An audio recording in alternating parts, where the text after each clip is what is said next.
Howdy everybody, Mr. Welch here. Normally this is where I do my birthday video in honor of Dwayne "The Rock" Johnson, who's celebrating his 52nd birthday today. And by a strange coincidence, so am I. Well, I was going to have this long video talking about everything I liked about D&D, but then I got this extra job that I couldn't turn down. I didn't want to ignore the people that make my channel special, but 20 bucks is 20 bucks. That's when I remembered. I've got a natural 18 charisma.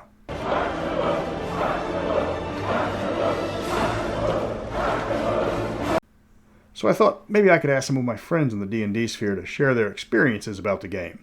It is the 50th anniversary after all, and having seen Wizard's video praising the game that we know and love, I knew I could do better.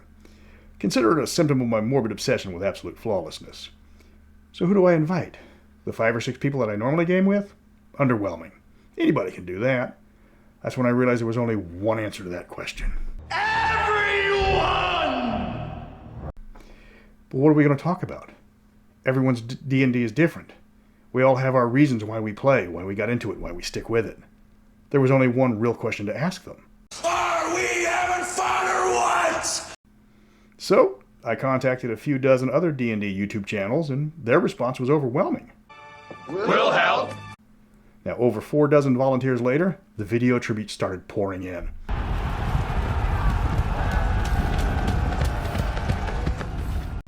It was rather awe-inspiring. Now, if you excuse me, I have to get to this extra job. That sweet, sweet gnomish nose candy ain't going to pay for itself. Oh, I almost forgot to introduce the first channel. Ladies and gentlemen, check out the live play and comedy channel that raised the bar in Ethengar. They went beyond the pale in Shadowdale, and they left them deaf in the Duchy of Jeff. Introducing the AtomicPeanutButterGroup.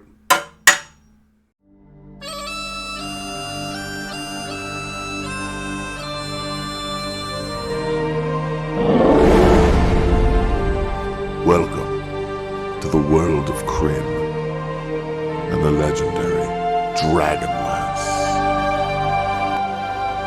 Thank you, Mr. Welch. Thank you for the grape jelly, because I'm a huge fan. It's amazing. His jelly is great, guys. Check out his YouTube channel and his jelly. You will not be disappointed.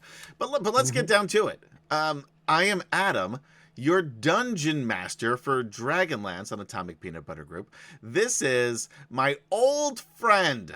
Who, friend. me? Yes. Yeah. Gaz. Yeah. We have been playing together. Adam and I, at least, have been playing together for well over 30 years at this point. Why would you say that? That makes us sound very old. Oh, okay. Oh, sorry. All right. No, we've been playing for, I'm sorry, that was 20 years.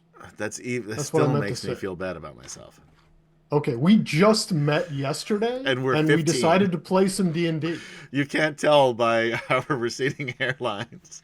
We are 15 years old, and this is the first time we've ever played Dungeons and Dragons.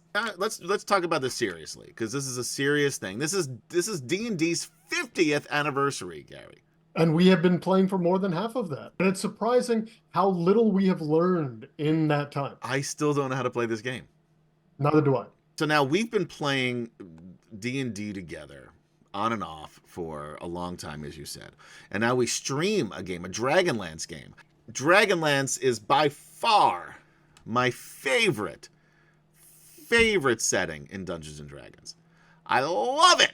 That's why years later, I gathered you and a bunch of friends, there's like 3 or 4 of us, to play Dragonlance, the modules, go through all of the modules. We're now up to DL11. How many do we have left? I don't know. Well, these are things you should know. I should know them, but I don't. So stop shaming me. All right, that's fair. Man, ruining this whole 50th anniversary for me. Do you feel like Dungeons and Dragons has inspired you in your normal everyday life? Sure.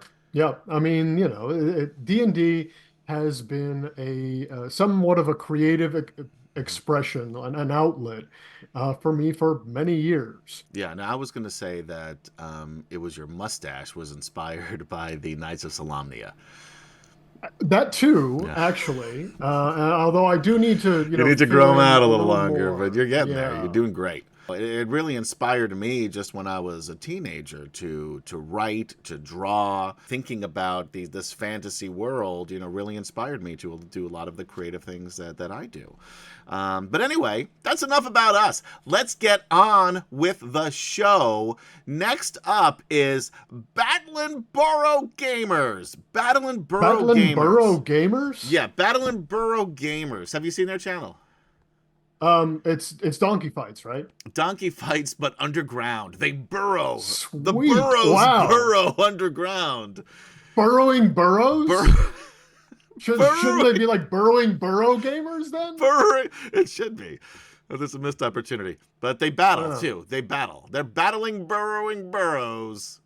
Or so we imagine. Too. Yeah. Anyway, you're up. Bye! Thank you, AtomicPeanutButterGroup, a fantastic channel. If you haven't subscribed to them, go over there now and check them out. They do live streams of actual plays of the original Dragonlance modules, which is always fun to see. We are here to celebrate 50 years of D&D, and for once, it's nice not to be the oldest thing in the room, so that's great. Thank you, D&D, for that. But what else do I like about D&D? Back in the early 80s, there was a gaming shop. We're already into fantasy, me and my friend, and we decided to give D&D a try. We'd been buying miniatures and painting them up, and we bought D&D. We bought the Beckme editions, the basic and expert boxes to begin with, and it just opened a whole new world for me. Not just what most people think of D&D, which is running adventures, but for me I finally had something to use these metal miniatures for, and allowed me to buy more.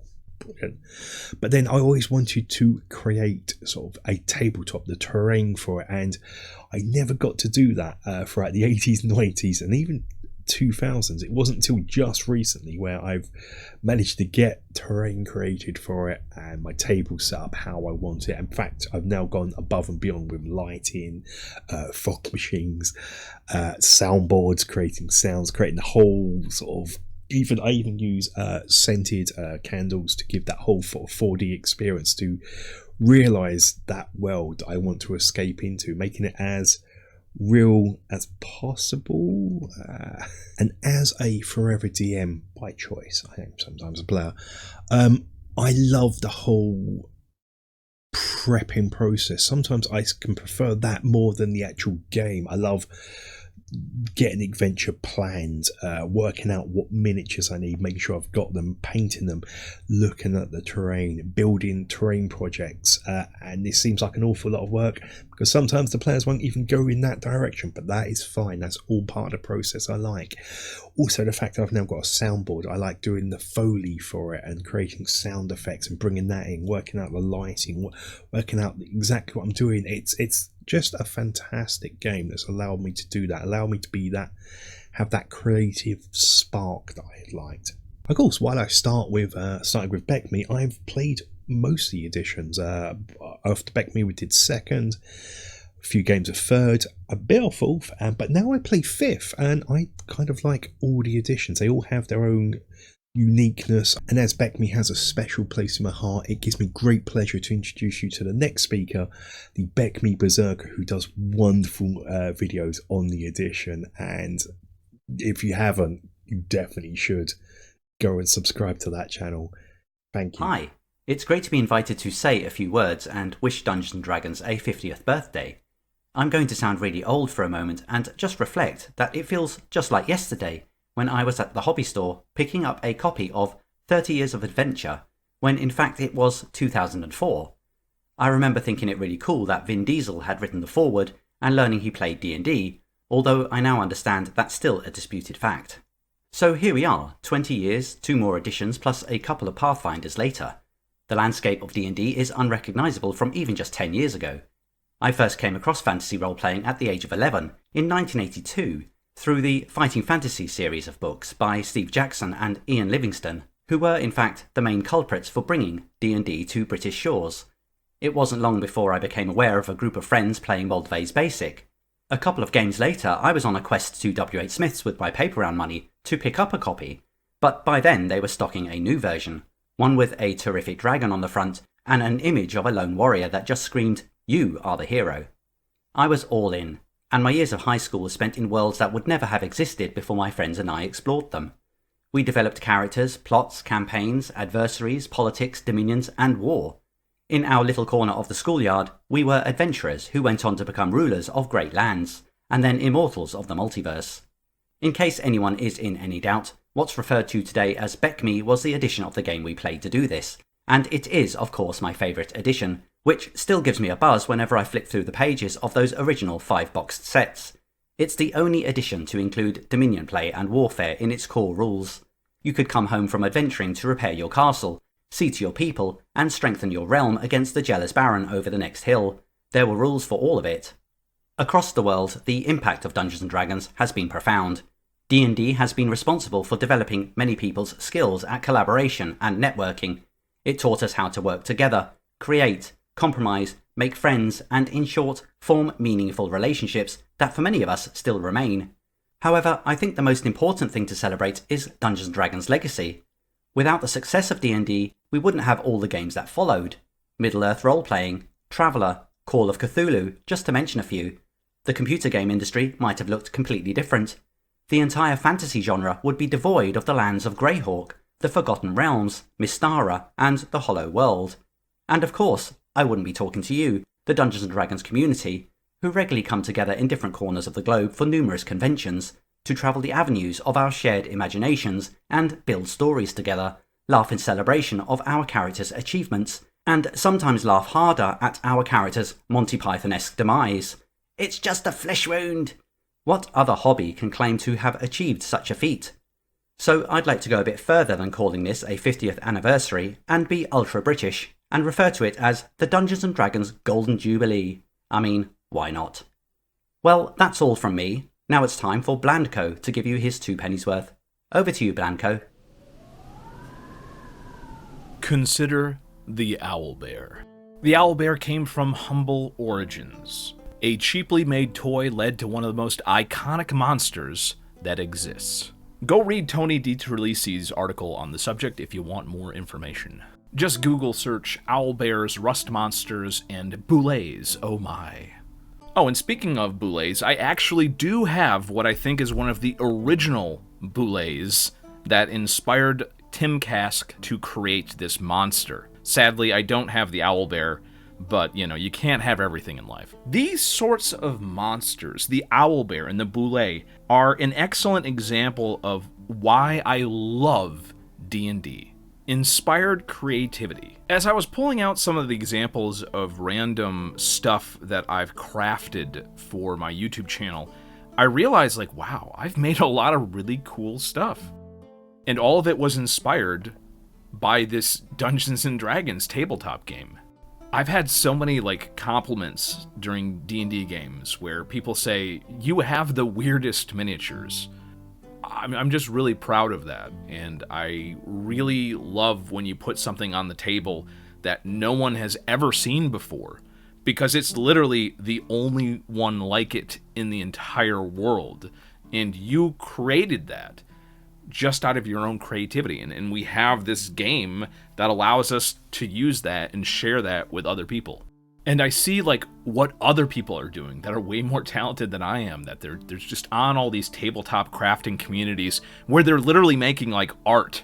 They're making amazing things that spring forth from their imagination and pretty much literally nothing else. There's so many people who can make amazing things from, like, a couple dollars of common materials. And it's just really amazing every time I check out what other people are doing. You know, I go to the Goodwill by the pound and I find a brush which is perfect for dry brushing. I go to some lady's Twitter account where she's always posting these funny videos about emus that are stealing her tools because she works on an emu ranch. And I come up with an emu monster for my own game that is just an annoyance. So yeah, the owlbear. Coming up with something really special from not much. That's what I love about D&D. Inspired creativity. There's other outlets that are similar, but there's just something special about this game.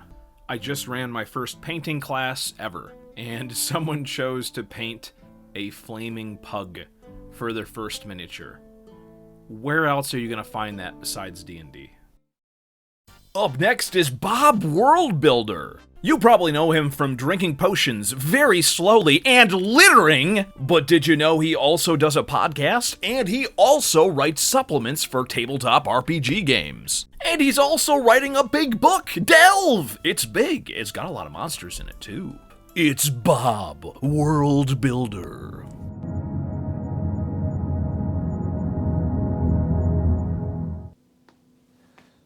Yes, when I started playing D&D 50 years ago. No, but it was almost 10 years ago now, and that time has flown by. When my best friend first asked me to play, I was taken aback because, yeah, we were into really nerdy stuff, but all I knew about Dungeons & Dragons came from a handful of over-exaggerated TV and movie references that made it seem like the nerdiest thing a nerd could do. But I played it, and I haven't stopped since. What really hooked me from the very first session was the similarity to video games and movies that I loved, but with the mind-blowing freedom to do or at least try anything. Can't jump over that wall? Well, you can try to climb it, or dig under it, or destroy it. Then I started drawing maps of the places we'd explore, dungeons, cities, the world as a whole, so not only was it a fun way to get my friends together, but it was such a wonderful outlet for creativity that D&D quickly became my favorite thing. I wish I started playing it earlier in life, so a huge part of making a YouTube channel about it was my effort to get more people to try playing or running Dungeons and Dragons. But for me, D&D has always been a loose term. My first GM owned a 5e player's handbook, but he worked with each player to totally homebrew our races, classes, features, items. We didn't even realize we were using character sheets from different editions of the game. It would have been broadly recognizable as D&D, but the game was and has always been whatever we make it. Now, one other thing about that first campaign I really enjoyed that also set the tone for how I like to do things today was that I kept a record, just a Google Doc, to summarize most of our adventures, because note-taking is way more than just remembering NPC names. It's remembering the fun you had during those adventures. And the next creator, CantripsMedia, knows a lot about taking notes in RPGs. D&D brought so many different things into my life. Obviously the YouTube channel, my own business stemmed out of my passion for D&D, but the best thing to come out of D&D was definitely the relationships and the dice. I got closer to friends I already had. I bought more dice. I made new friends, both in and out of the community I started building. I bought metal dice. I got closer to my mom, surprisingly, because we now play bi-weekly and it's just an excuse to get together. And then she showed me all her dice. D&D has evolved, so what used to be a strictly in-person experience suddenly got super easy to do everything digitally. Don't worry, I have digital dice too. Now I've played D&D with people from all over the world. And I know I'm a young DM. I've only really played on and off for about 9 years. Lord have mercy, I can't even hold all these. But if anything, I think that that's just proof that the hobby is for everyone. It's also proof that D&D can really change your life. And so can the unforgiving dice gods.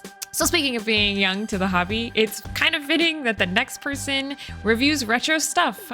So next up is Captcorajus. I learned a lot from a couple videos that I watched. So let's roll. Thank you, CantripsMedia. What do I love about Dungeons and Dragons? The list is long and I could go on for quite some time, but I think I'll do my best to narrow it down to the most salient topics. Initially, it was the adventure and the thrill of exploration, and of course, finding treasure. And certainly 40 years later, that is still where I find much of my enjoyment, exploring a fantasy world and just seeing what's out there. However, I am also a forever DM, but my DMing style is very free and open, and so I frequently get the chance to discover my own setting along with my players, and thus I never find myself bored or short on surprises. In addition, I've met so many wonderful people over the years, made lifelong friends, and it's that camaraderie that I enjoy. Dungeons & Dragons is more than just rules and mechanics, however. It's about possibilities. The story is only limited by your imagination. One adventure you might be exploring deep in some musty old tomb, and another you might be flying about the clouds on a magic carpet, traveling to distant planes of existence where you can battle demons and explore the distant vistas of the abyss or the wilds of outer space and encountering strange worlds and persons both malevolent and benign. For 40 years, Dungeons & Dragons has fascinated me and entertained me, as well as opened up a variety of additional hobbies that I would never have known about were it not for D&D. Collecting dungeon terrain is part of it, and painting miniature figures. The downtime when not playing the game can be almost as much fun as when you are actually playing. My enjoyment of Celtic and New Age music stems from my interest in Dungeons & Dragons, and that leads to a fascination with ancient history, not just medieval times, but all the way back to the Assyrians, Mesopotamia, and the Epic of Gilgamesh and his adventures in the Fertile Crescent. And of course the massive amount of fantasy fiction that I love, not just Tolkien and The Lord of the Rings, but Clark Ashton Smith, Robert E. Howard, and H.P. Lovecraft. The amazing stories of Michael Moorcock's Elric of Melniboné, and the works of David Eddings and Piers Anthony, and, well, the list goes on and on. Dungeons & Dragons is transformative, and I love it. I've shared the hobby with my children, and now as adults in their own right, they still play with me on my weekly games. At my channel, RPG Retro Reviews, we celebrate the game, the hobby, and its history. I review old school modules and games and have a lot of fun doing it. So come with me on an endless journey of exploration. And as always, my friends, may your D20 roll true and game on. Up next is CrowePerch. Take it away. What got me into Dungeons & Dragons originally was world building. As a kid, I was a little dork who decided that instead of playing basketball during recess, he'd write a bunch of lore and game mechanics for a game that never existed.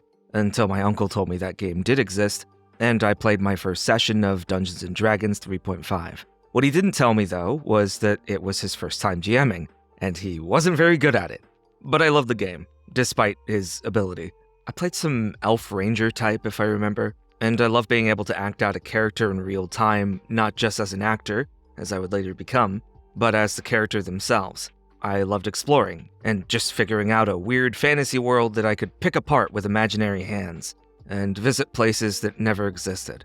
When the 5th edition basic rules came out, I took that pretend world I made in high school, and with my brother, we turned it into a setting we played for years. That sense of discovery, of figuring out places or people, has always been something that drove me to Dungeons & Dragons, and I've made so many damn tables in the dungeons and locations I've made to allow even me as a dungeon master to share in the process of discovery with my players. My first games were bad games. There's no doubt about it. But there was something there. That's part of why I cover RPG horror stories. There's a shared catharsis in participating in something that was almost good, and trying to figure out how you can make it great. I've always found failure to be a better teacher than success. So it was always my hope that someone looks at a story on my channel and thinks to themselves, I think I can do that better. I even found myself doing the same with a high-level campaign I ran, that I based partially on the premise of an old story Crit Crab narrated about an airship. That campaign is now lauded by my brother as perhaps the best one I ever ran for him. I want people to run games, laugh about the bad ones they used to run, and take it in stride. That when they have a bad session, they're not alone, and that there's always one campaign out there that's way worse than whatever they're doing. There's something special about this game, and I want people to go out there and find it. But enough about me. I'm going to pass you off to KR King from D&D Homebrew, who makes some incredible content, including his video on fixing random encounters, as random encounters are a staple in my home games. So I'll see you next time, as the crow flies. You know, it's an old adage that you can't learn D&D or a role-playing game from just reading the rules. You actually have to play it. And I think it's true. I remember I was introduced to this. I was in junior high. This is in the 70s. The box white set. A friend of mine, my best friend at the time, Jeff Stern, said to me, you got to play this game, Dungeons & Dragons. And his sister's in high school, and she'd met these people that played it. I looked kind of at, he showed me the books. I go and play, and it was unbelievable. I mean, here I was, a character in the worlds that I had read about. Lord of the Rings, Michael Moorcock, Fritz Lieber, Conan the Barbarian, all these different places and things. I was a character in this world exploring it. And then because in those days you had to have your own homebrewed world, we created our own continents and cities and lost temples and mysteries. And you'd have your friends as characters going through these worlds. And it was totally different than what you would imagine because, again, you got to play the game to see how it unfolds. And you can play it forever. All of us from those first days, we went through life. There were life changes. There'd be periods where you couldn't get, you were too busy or this or that, but we kept playing all the different editions, right? And all the changes and moving and this and that. And also, the tragedy of life, because my friend, this is just over 10 years ago, my friend Jeff called me and he told me unfortunately I have cancer. It's stage 4 and it's terminal. And I'm just like, what can I do? And he said, well, could you run one last campaign? Bring out the old rules like we used to play them, the old monsters. And I did that. And we ran for a year, up to 3 weeks before he died. And we had guys coming from all over the country, Michigan, Florida, Texas, New York. They would come into California. They didn't make it all of them every once a month, but a lot of them did. They'd stay overnight. And it was like the old days. We were laughing and we were, unbelievable escapes and, near misses on this and, all that crazy stuff that comes with a role-playing game. But with the extra thing that we knew this was Jeff's last campaign. But the game lives on forever. The memories of those games we played and the memories of when we first discovered it. And that's why I always end my channel with the, adage to people that are viewing that probably know about D&D to keep playing an RPG game. But most importantly, to tell somebody else about it so that they can share in that experience that all of us who play this game have of discovering this unbelievable experience that is D&D. And next up is a really great channel, TheDelver. The thing I really love about this guy is the variety of content he offers. He knows how to be a GM. He knows how to play the game and handle a campaign, but he also knows the lore and history of D&D. He knows about the fantasy literature. He just has such a wide variety of content that I'm always curious to see what he's going to come up with next. Howdy, folks, and welcome back to... This isn't my channel. But hey, I'm not going to pass up an opportunity to talk about D&D. I started playing Dungeons & Dragons in 2015, purely because one of my friends in high school asked me to play. It was heavily homebrewed. It didn't make a lot of sense, but I really loved it. I played a handful of times after that in the intervening years, but I didn't really get into the game and the community until about 2020 when I moved north to go to university. And that's just because I found people that wanted to play consistently. Or at least I convinced them to. That counts. I started the Delver channel as Penguin Team originally in 2017, but eventually it turned into Delver when I started making D&D videos at the end of 2020. That was in the heart of COVID. I didn't really have a lot to do, and this was a great way for me to kind of flex my video making background, as well as get to talk about a hobby that was quickly becoming my favorite thing. And now I get to make videos about what I love, and I get to interact with an amazing community of creators here on YouTube daily. And of course, I also get to stream my home campaign, because the truth is, D&D is fun to talk about, but it's even more fun to play with people that you care about. Hello! Hi! So, Sean, does that mean we're having another session this week? Anyone else? That's wild. I haven't done any prep. The history of D&D is what makes this hobby so fascinating to me. This year, 2024, marks the 50th anniversary of the game, but my place in this video, 10, marks the first decade of D&D existing in 1984. Around that time, D&D was struggling financially and they were struggling creatively, but to see that it has grown so much and become so important to people 40 years on from that struggling time period, it is incredible to see. Truly and honestly, I am honored and privileged every single day that I get to interact in this community, in this hobby, and with other creators, both YouTubers and just D&D homebrewers and creators and artists. It's so rewarding. And speaking of incredible people in the community, it's time that I pass the baton to somebody who has incredible, if I may say so, incredible comic book decor. I first got into D&D as a way to keep in touch with my friends and family, though I suppose all of my friends I was related to, so they all fall under the friends category, but that's not important. You see, we were spread out through pretty much all of America and even in some other countries, and so gaming was a great way for us to stay in each other's lives, see how things are going. But with video games, we were running into two issues. One is that either people didn't have fast enough internet connections or computers to be able to play the games, or two, the games wouldn't allow for the number of players that would want to play, because typically we would have anywhere from like 5 to 7. I think when we first started playing D&D, we started with 7 players. And so I think it was my brother that suggested we try out Dungeons and Dragons, because don't need a super fast connection and you don't need a super powerful computer. And so none of us had ever played D&D, but we had all heard of it, and so we decided to give it a shot, and I was volunteered as the Dungeon Master. So we read through the books, and then we got started. And those early days of playing D&D with just us, it holds a special place in my heart. I look back very fondly on those times when none of us knew what was good or bad. We were all just playing the game and having a great time. And as far as keeping in touch, it worked out great, because not only did we see each other whenever, we had our game night, we'd all jump on Discord, but even throughout the week, we had a D&D chat that was popping off daily as people would talk about theories for the plot or what their characters were doing between sessions and just having a great time. Fast forward to today, I have my Discord server that people are joining all the time, and I'm running games there, playing in games, and I get the opportunity to meet lots of new people and even make friends with some people I'm not related to.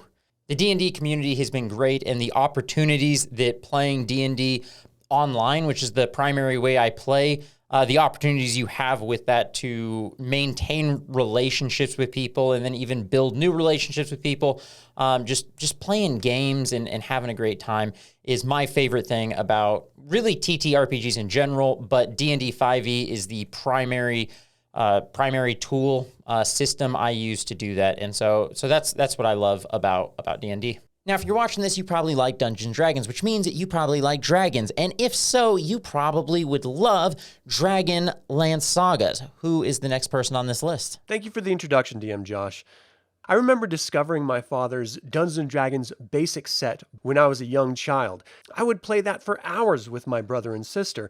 Just the cover itself was fascinating. You had this amazing red dragon sitting on top of a pile of treasure, and on one side a wizard ready to cast a spell through his wand, and the other side was a warrior with his bow out, ready to shoot an arrow directly into this dragon's belly. It set my imagination reeling. Now, I had already been playing Dragon Warrior, Legend of Zelda, watching fantasy films like Conan the Barbarian and Excalibur ad nauseum, but this gave me an opportunity to tell my own versions of stories. Every friend I would bring over for years would be forced to sit down, create a character, and play Dungeons & Dragons with me. And it informed a lot of the friendships that I would, even till today, share. I remember distinctly being introduced to Advanced Dungeons & Dragons by a friend who had borrowed his brother's books, and I created a Cavalier from the Unearthed Arcana.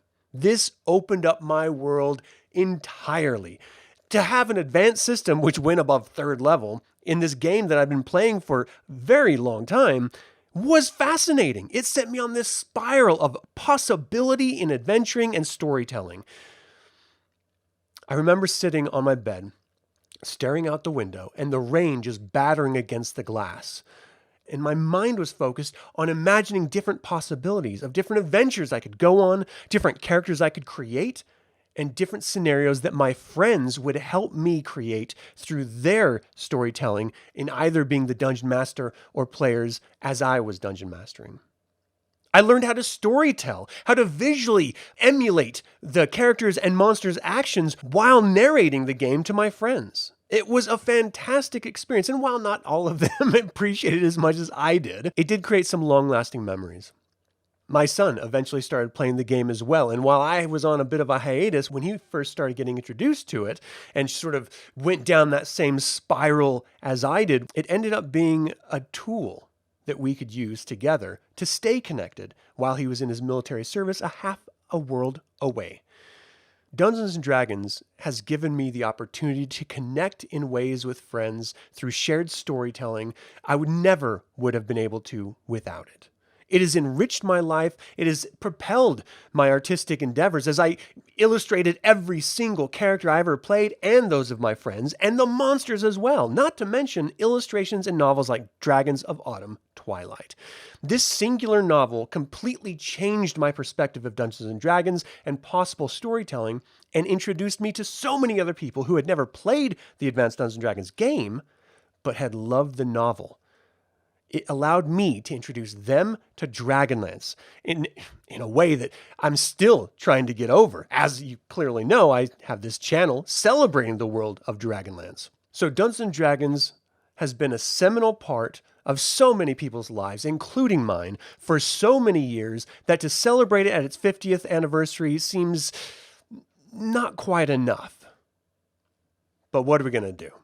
It is a game, after all. So, here's to Dungeons & Dragons. May 50 years be just the beginning, and 50 more healthy on the horizon. And to all of you who enjoy this wonderful role-playing game like I do, Slàinte Now allow me to introduce you to DungeonMasterpiece, who you know is the geopolitical world builder who demonstrates how to run better Dungeons & Dragons games through critical analysis. What I love most about D&D is the emergent storytelling that comes out as the players interact with the game world. I've really learned to lean back and relish in just being a referee rather than a storyteller, and let the location's fiction emerge due to dice roll rather than some sort of fixed narrative. Anytime the players ask me if something is not just possible, but if something is true, I default to rolling decider dice or coin flips to determine the status of the game's lore. And in doing so, I've seen such interesting, if not dangerous, situations come about. Can a maximized Misty Step be used to teleport inside a donjon containment field where a dragon is deep in slumber? Apparently so. Can you teleport back out of the donjon once inside? Apparently not. Do goblins brand themselves in bizarre places with their clan's superlatives? Apparently so. I find if you let these interesting or silly kinds of questions shape the game world in collaboration with your players, everyone gets to have a share of being the Dungeon Master. Everyone gets to meaningfully add to the world story, and everyone just is that much more deeply invested. But that's my opinion. Let's see what the Dungeon Minister has to say. I love this game. That's a good question, actually. Why do I love this game? Well, you know, the companionship, the camaraderie, the laughs at the table. I mean, that's all part of it, right? That's all part of it. And, the chance to explore ideas and concepts in a sort of open place, that's all quite interesting. But really, it's the imagination. When you play a game of Dungeons & Dragons, you are telling a story together. I don't mean that the Dungeon Master has a story that everyone just has to go along with. What I mean is, the Dungeon Master creates a situation, describes something, and gives that to the players. And then the players decide what they're going to do, and they hand that back to the Dungeon Master, and it becomes this back and forth flow of imagination. And the story is created in the interaction among and between the people at the table. I mean, if there wasn't a story being told, we would just, roll the math rocks and, well, I rolled higher than you rolled, so I guess I win, or, oh, you rolled higher than me, I guess you win. We already have that game. It's called craps, okay? Dungeons & Dragons is something different. You enter the cave. The walls stream with water. There's a dripping sound. But above that, you hear scuffling, a snorting, and two glowing eyes emerge from the darkness. Right? Like, it's a story, or I wouldn't bother saying all that, right? We just roll the math rocks. So there's this imaginative component, this shared imagination. Do you get it, guys? Do you get it now? It's imagination. Come with me, and you'll be in a world of pure imagination. Put the candle back. Sorry. Thank you very much.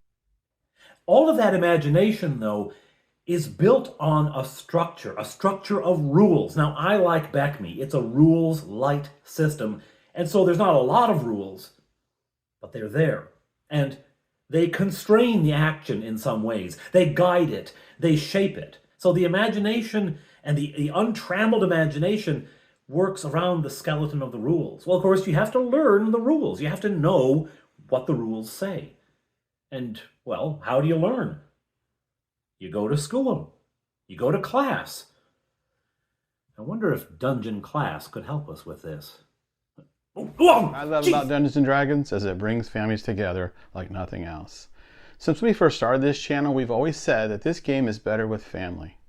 Not everyone's family looks the same, and as my friend and co-founder of this channel always said, friends are the family you choose. When you engage in adventure together and make crazy memories, you strengthen these relationships. You see a side of your table mates that you never would have seen doing anything else. When we were children, we played pretend and had so much fun. This game lets us all experience the wonderment of playing pretend again. There is something magical in seeing Grandma play a tiefling rogue and sneaking past the sleeping guards. Or one of my favorite memories, my 6-year-old niece in her little pixie voice saying, "I want to take out my warhammer and I want to smash him." That made me so proud. As our channel family has grown, we've had the opportunity to meet great people and share our ideas on how to have the maximum fun in our games. This game is a great equalizer. I love how people from all socioeconomic levels, races, backgrounds, sexual preferences, political affiliations, whatever, all come and talk about the game they love and can game together. In an ever-polarizing world, this game brings people together rather than tearing them apart. What is more wholesome than that? As we play a game, we're spreading positivity. There's something energizing about this game. After a day of work or school, you come home run down and tired. As you head to your weekly game or log into your game, it doesn't take long to get charged up in the excitement of the game. You can put aside your daily problems and escape to a world of magic and wonder, working with your party toward a common goal. It is exciting when you accomplish something hard to get, like defeating a dragon and narrowly cheating death to do it. You can't help but feel charged up like you can conquer anything. Positive experiences like this are the antidote to all the negative we experience in our world. I love that this game has such a wonderful community of people who love this game and support each other and lift each other up. Historically, Dungeons & Dragons players have been seen as outcasts and misfits, so they remember what it feels like to be marginalized. The result is a very loving, non-judgmental fan base. There is room for everyone at our tables. You know, like family. Now it is my pleasure to introduce the Master Bard, DweezilVanzaphir.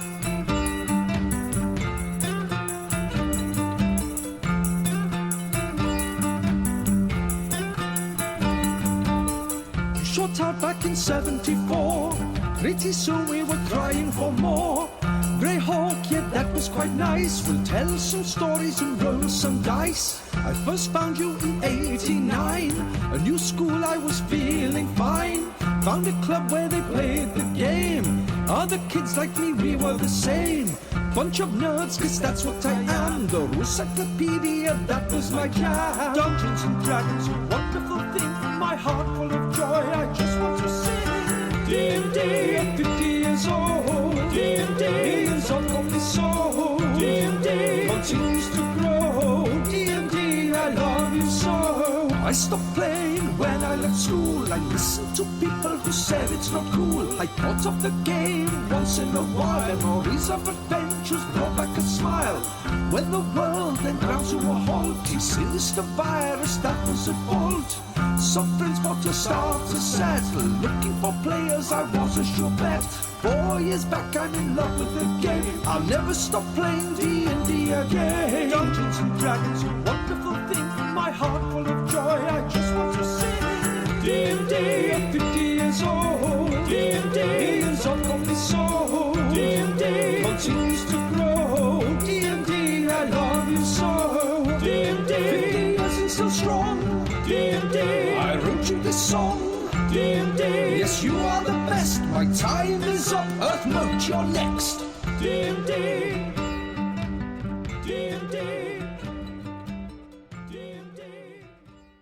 I think my favorite thing about Dungeons and Dragons is the community aspect. Growing up, I played a lot of different board games and card games and video games and Dungeons and Dragons with my friends and family. And I really had a lot of fun sort of exploring those fantastical worlds and the magic that kind of surrounded them. And as I've gotten older, Dungeons and Dragons is a great way to stay connected to those important people in my life. We've kind of moved apart geographically, but we can still come together and play D&D and explore these different fantastical realms, even though we are no longer physically close. But the game kind of keeps us close, and it's great for that. And that's really what I treasure a lot about it. And what I really like about running Dungeons and Dragons games is that as the game master, I really get to put my vision on the world and sort of explore different themes and ideas that I kind of think about from a fantastical aspect. And then my players get to be the central characters in that and really drive the action, and the story kind of organically forms from whatever they want to do in those sandboxes. And what I really like about that is while they're the central characters, I get to play everything else. So I get to be the senile old wizard and the stupid ogre and everything in between. And it's just sort of a great range of characters that I get to explore. And that really, I find a lot of fun and interest in that, and something that I really enjoy doing as a game master. So happy 50th anniversary to D&D. Here's to another 50 years of going strong. Next up, we have Enter the Dungeon. What I love about their channel is how they present game master advice in a really clear and concise way, and gives you a lot of actionable information for how you can run better games at your table. So without further ado, make sure you have a torch lit, because it's time to enter the dungeon. Earthmote. Now the reason why I love D&D is because really it's a game for everybody. One game I might be running this heroic fantasy akin to Lord of the Rings. In the next game, I'm running more Monty Python style adventures. In the third game I run, well, that's a mix of the two, like any of you who've played D&D know. But because what D&D is so vast and diverse, I have pulled so many different wonderful and different people to my tables over the years. I have met some of my best friends through playing D&D, and these are people I would not have met otherwise. This game has connected me with so many incredible people. This is a strength of games like D&D. They provide a place where all different types of people can come together and meet on an equal playing field. The community that I love and cherish is one of the most kind, endearing, and welcoming communities I have ever been a part of. It doesn't matter who you are, as long as you're there to have fun and be respectful of everyone else at the table, there's a seat there for you, and that's undeniably appealing. And having such a diverse group of people is a great thing, because D&D soars when players are releasing their creativity. Within this game, there is the opportunity to create freely, whether it be an entire campaign world or just one character. Everybody gets a chance to leave their mark. And you know what? I think the game is better for it. In a world where some very rarely get to explore their creativity, D&D provides an outlet. But we all know it's not just an outlet to create, but to create for others. There's a built-in audience to this game where we get to show others what we create, and vice versa. We get to see what everyone else at the table is bringing to the game. This creative ecosystem is one that very few other games, much less experiences in the world, can match. And finally, and maybe most importantly, D&D gives us the opportunity to go on life-changing adventures from our living rooms with our friends. We can save a hopeless world, defeat an incredibly powerful boss monster, or just have fun with our friends in a fantasy world of our own creation. Using our character sheets and, well, just a little bit of luck, we can tell incredible stories together. That's why whenever I've had a bad week, I'm still excited to sit down at a D&D table. Dungeons & Dragons is a game with endless possibilities and no invisible walls, unless your DM puts them there. The adventure, the story, the world is in our hands. Since the game's creation, tables across the world have been telling stories that have stood the test of time. And you know what? I think we're going to do that for another 50 years too. The next person you're going to hear from, though, certainly knows that D&D has stood the test of time. They have been posting on YouTube for more than 14 years now. His D&D ranking videos have helped DMs young and old, plus his sage advice on the game is always worthwhile. Up next, esperthebard. One and all. Well, a grand milestone is upon us. 50 years of Dungeons and Dragons. 50 years of this game, this experience that we all love, that we're passionate about. The game that's gone on to create the tabletop role-playing game industry in general. There's a lot I could say about this. There's a lot that this is causing me to reflect upon. Why is it that I love D&D? Why is it that I love tabletop role-playing games, fantasy, adventure games? There's so much I could say about this. It really combines so many different elements together that are my passions. As a writer, as an artist, as a storyteller, as a game designer and world builder, as a lover of history and culture and religion and the great works of fantasy. I love this fantastic convergence of all these different elements. And the fact that it's shared with other people, that it's connected with my community of people who watch my videos, who subscribe to me, that buy my books, that play in the adventures and the campaigns that I run. But why? Why do I love this so much? It's because I am on a divine mission. The bard's calling, the bardic quest. It's a quest to adventure, it's a quest to find inspiration, but not alone. It's a quest that I'm taking with other people. It's a way to encourage other people, to help other people, to inspire other people. All this wondrous inspiration that I'm able to come upon, or that comes to me, being able to spread that around and recycle that and connect that with others is just the most amazing thing. The icon of my channel is Esper the Bard, venturing out into a dark, foreboding, misty forest, holding aloft a burning torch. And that's that flame of inspiration, that divine flame. That is what has been passed down through the ages. We are stewarding it currently, and we're eventually going to have to pass it on to others. So I don't want that fire to go out, and I'm going to give it my all to make sure that it doesn't. Not on my watch. We live in a time in which so much of our games and movies and stories are being hijacked by politics, by ideologies, by corporatism, but really that's the wrong ordering of things. Above all of that, at a higher position, is the grand adventure that we are all a part of, the storytelling, art, true art, that quest to reach for something greater, to find the treasure, to face the terrors down in the dungeon, to go into the cave that's full of all sorts of unknown and menace, to hopefully gain that next level, to find that new ability, to unlock that potential that we have for the purpose of helping others, for encouraging and bringing that meaning to others. So sure, it's a game, but for me, it's more than just a game.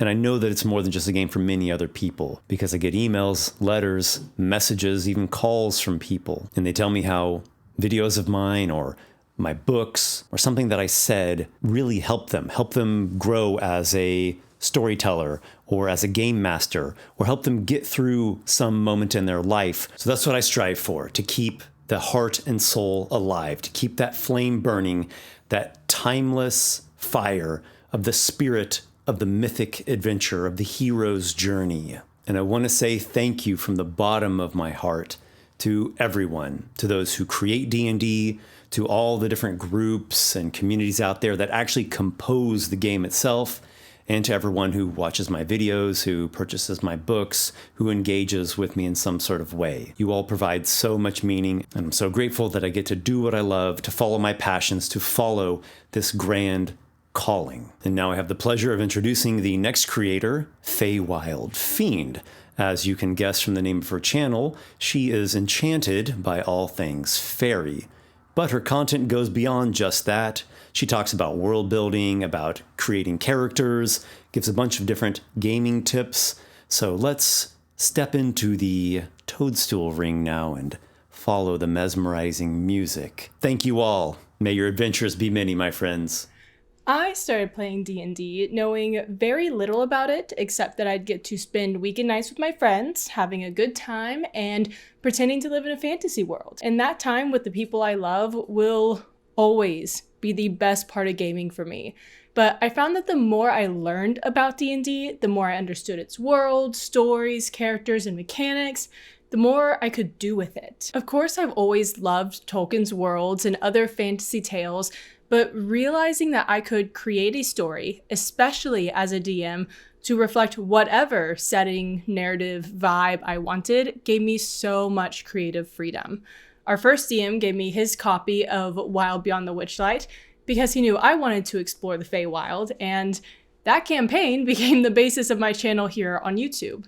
I've spent a lot of time evaluating what I like about it and what I think could be adjusted, working that world building and story building muscle, even with a pre-written module. And now I'm excited to run Curse of Strahd, so we'll see if I weave that into my Feywild themed channel at all, where in the middle of a game our other DM homebrewed that's sci-fi, apocalyptic in theme.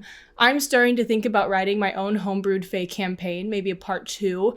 I'm also thinking of doing something medieval inspired. We've done a zombie apocalypse one-shot, stopped a werewolf incursion, dealt with an only pirate, hags running a magical spa. I haven't run half those games because the more time we spend together and with the game, the more one of us ends up running one. I love that storytelling potential, getting to create and bring to life a world for my players to interact with and hopefully change for the better. But what's most important to me when I run a game, what's most fun, is knowing my friends are having fun and they're engaged. Whether they're laughing or excited or stressed or hyper-focused, especially for my ADHD people. That's when I know I'm doing a good job in making a part of their lives and our time together a little better, a little more fun, a little more connected. So we do love D&D 5e. It's the only game we've played together so far, but even if we were doing a different edition or system altogether, as long as they're having a good time, so am I.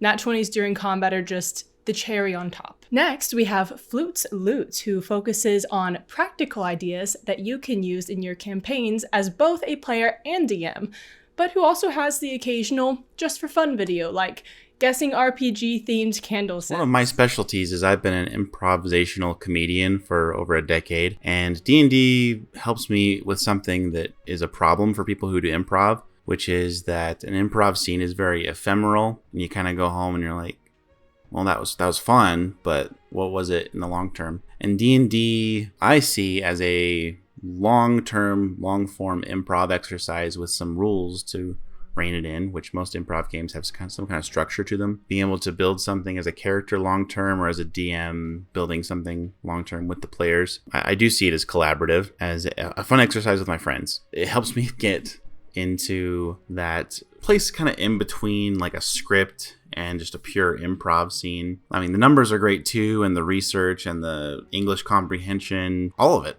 is just a good time. I even like getting into the crafting stuff. My friends, some of them get into that more. Just bringing in the snacks. It's just a fun hobby and a good creative outlet. Yeah, I can't imagine the last decade without playing D&D now that I've played it for so long and such a hardcore player and content creator for it. Yeah, D&D is a good time. Up next is Game Masters. He has some experience running game stores and that kind of part of the industry, and he likes doing reviews for different products. For me, Dungeons & Dragons offers up an escape, a break from the drama that we all find ourselves in the real world. It's a chance to let my imagination run rampant and not worry about inter-office politics or whatever is blaring on the nightly news that's attempting to cite certain doom. We get to create our own worlds, our own characters, and our own mythos and gods. And the players, and this is the best part, our players help us to shape that story. We, as Dungeon Masters, may be providing context to any given narrative, but really it's the players that are helping to shape that story. I got into D&D back in the 80s at a friend's house. His older brother was running a game, told us to create up some characters. We did, and he showed us how, and we started to play. I was a rogue at the time, and in the first 15 minutes or so, I was face to face with a chest. I checked it out for traps, see if it was locked. It wasn't, and there were no traps, so I opened it. He told me to hand him my character sheet, and I did, figuring he was going to write down what I found inside that chest. He never gave it back. I asked what was going on, and he simply said, well, you died.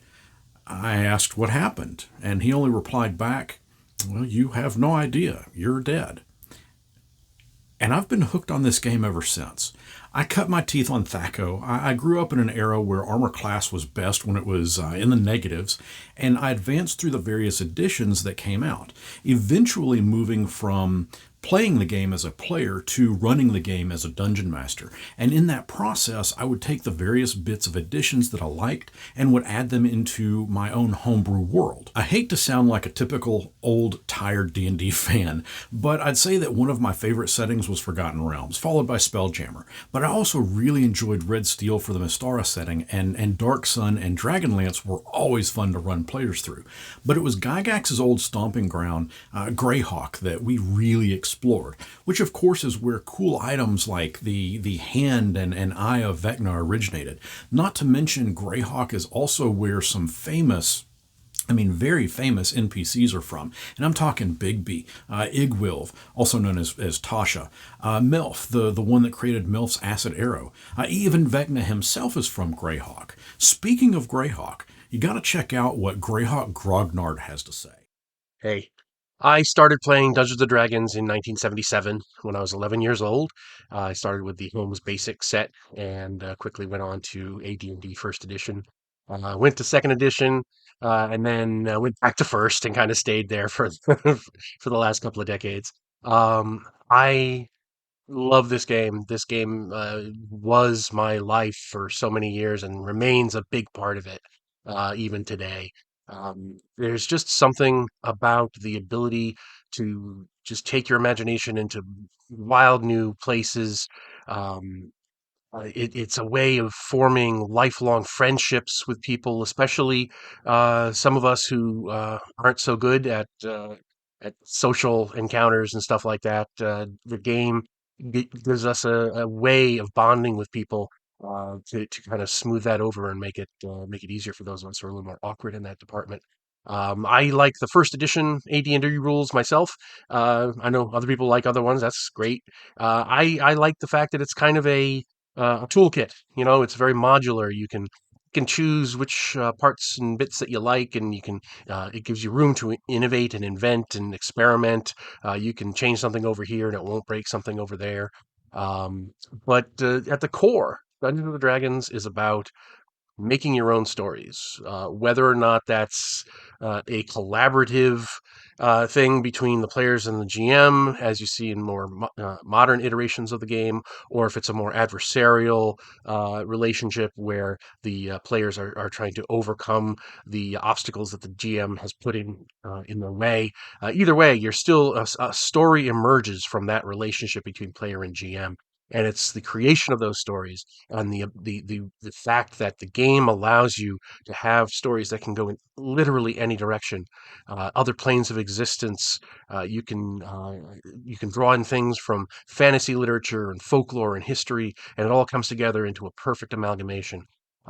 That's why I love this game so much. It's a springboard for the imagination, and it gives just enough framework to let it really take off. So. That's why I love Dungeons & Dragons. And now here comes Hour of the Raven, and I would not be at all surprised if you didn't mention Ravenloft. Ooh, spooky. Hi everyone, my name is Gabriel and I am the creature behind the disembodied voice of the Hour of the Raven YouTube channel, where I explore the lore and mysteries of the Ravenloft campaign setting. The Hour of the Raven channel is a passion project of mine, where I can talk about the dark and gothic setting of Ravenloft. I always start and end the videos with a narrative accompanying a group as they explore the Land of the Mists, and in between we dive deep into the lore of the setting, with its creatures, domains, Dark Lord and its doomed inhabitants. As you can probably notice from my accent, English is not my native language, and I live in Brazil in the city of Belo Horizonte, and the Hour of the Raven is a bilingual channel, with videos with identical content in English and Portuguese. Since Brazil gets very little official products of D&D translated to Portuguese, and it's now been officially abandoned by Wizard of the Coast, the channel is a way to present the setting to a lot of players who didn't have access to the original material. My first contact with Dungeons & Dragons was in 1994, when my cousin got as a Christmas gift the D&D basic box set. While most of my cousins didn't like or understand the game at the time, I was immediately drawn in by the cover art of Jeff Easley into this fantasy world. I became obsessed with RPG and D&D, and in the following years, I got my hands on the AD&D core rulebook and began to play and DM for my friends at school. I have been playing since 1994, and I have to say that some of the friends I started to play when I was 10 years old are still playing with me today, 30 years later, even though we later went to different schools, graduated in different universities, and some of us even live in different continents today. Through these years, the game helped not only to keep good friends at close, but also to meet new friends in this group effort to create a vast collective narrative. I find amazing when I reunite to chat with my friends out of the context of the gaming table, and they all start talking about gaming moments, remembering the challenges and dangers their characters faced, the tense and hilarious moments, their conquests and defeats, as they all lived through these experiences. I'm currently DMing a Ravenloft campaign that is ongoing for almost 20 years, the Caravan of Doom.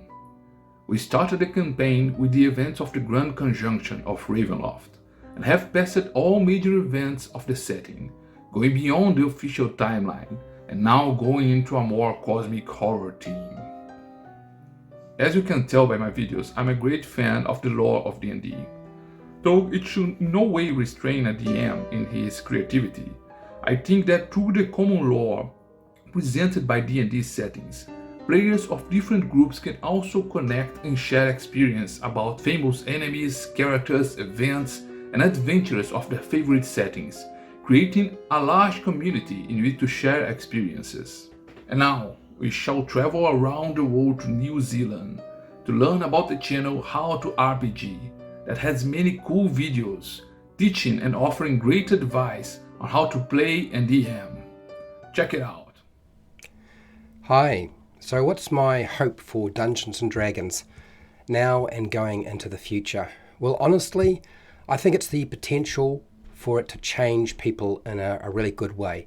Role-playing games do that, and Dungeons & Dragons can do that too. In fact, role-playing games are often used as a way of dealing with behavior modification, education, changing the way people do things through counseling. I think Dungeons & Dragons has this great opportunity to allow people to practice resisting and fighting things like prejudice, sexism, racism, tyranny, slavery. In fact, slavery is very much a thing now in every country around the world. These things allow us to practice resisting those sorts of things in a safe way, which is wonderful. I, of course, have a history behind how I got into the game. I started off actually with fantasy books, not D&D because I'm in New Zealand, so it's not really something you come across that often outside of America, frankly. And so I started off with novels about fantasy, fighting fantasy, pick-a-path adventures, Hero Quest, the board game, and then tabletop war games like Warhammer 40k and Warhammer. And in fact, when I first came across Dungeons & Dragons, I was in college and they presented it to me, some of my friends, and they said, you'd be interested in this game where it rolls these strange dice and you make decisions and you can do anything you like. And I thought it was silly and walked away. In fact, I came across D&D really much later on when I was in college, in university, and I bought the AD&D second edition books, and I didn't know how to play it, and I wound up playing much later on in my life as it was. I was actually in my 20s when I finally started playing D&D. And the thing I love about it is I have the best friends from playing Dungeons & Dragons. They are still friends to this very day, and it's been like that for decades. It's wonderful. It allows me to use my imagination around fantasy, science fiction. I get to explore and adventure with my friends and have a shared experience, and I get to escape, more importantly, the real-world troubles that I have in my own personal life, which is really important to me. That's why I love Dungeons & Dragons. And of course, I want to pass the baton on to the master of the Forgotten Realms lore and, in fact, a connoisseur of dungeon crawl classics. Jordan, the PH is silent. Thank you. What is Dungeons & Dragons? What does it mean to me? So coming into the hobby late, it's a little different, I think, but I just love fantasy. I think I always have. There's just something about elves and orcs and goblins. And I like collaborative storytelling. Growing up doing a lot of theater, a lot of plays, a lot of like fan fiction writing, just a lot of pretend. And I think I heard somewhere that the most creative people never stop playing pretend. And Dungeons & Dragons allows us to play pretend in a fun, safe world. With a friend of mine, I was talking about, is D&D a story kind of game? Is it like this? There's all these different types of RPGs. But I think tabletop RPGs as a whole is an experience generator. So a lot of people go into it not looking necessarily for a story, instead an experience. You're probably never going to have that experience of fighting giants over a waterfall and how tense that can be. But in Dungeons & Dragons, we can pretend and you can kind of have those emotions and have that experience. And that brings people together. It's just kind of a cool thing. I love it. Up next is Just Good Enough. Guys, and thank you, Jordan, for your kind words. So my introduction into the world of D&D was through fantasy books, which I consumed in massive quantities. I didn't really know that D&D existed until the early 2000s, when my neighbor invited me to join him for a game. They were down a player and they knew that I liked to read, so it was a perfect fit. Back home, we didn't really have a lot of resources, as material and dice even were hard to come by in Israel. So we had to share everything, and everything was homebrew. Now, the amazing thing about this game is our experience and the fact that we are part of the story. And 20 years after that first game, I still remember how we started, using a Spelljammer ship to arrive in a treasure star, and how we foiled our DM's plan when we managed to save our castle from a Dwarven incursion, and with that completely derailing his campaign, and we started something completely new. As most D&D campaigns, this one also ultimately died out, and for me, it took the pandemic to get back into the hobby. So after I served, I found myself working in the maritime industry, sailing on container ships, eventually from there graduating to supply boats. I had a lot of time on my hand, and reading was my greatest escape. And thankfully, my roommate Alex had an impressive Dragonlance library. And before this, I didn't read Dragonlance in years. So he started me off with the Rise of Solamnia trilogy, and those books ignited my love for fantasy and especially Dragonlance. Now in 2019, I moved to the US, and during the pandemic, I was watching a few of Mr. Rex's videos, thinking to myself that maybe I'll give this another chance. So I went online and I looked for a D&D group, and after some searching, I found myself a DM who ran a game of Dungeon World using Roll20.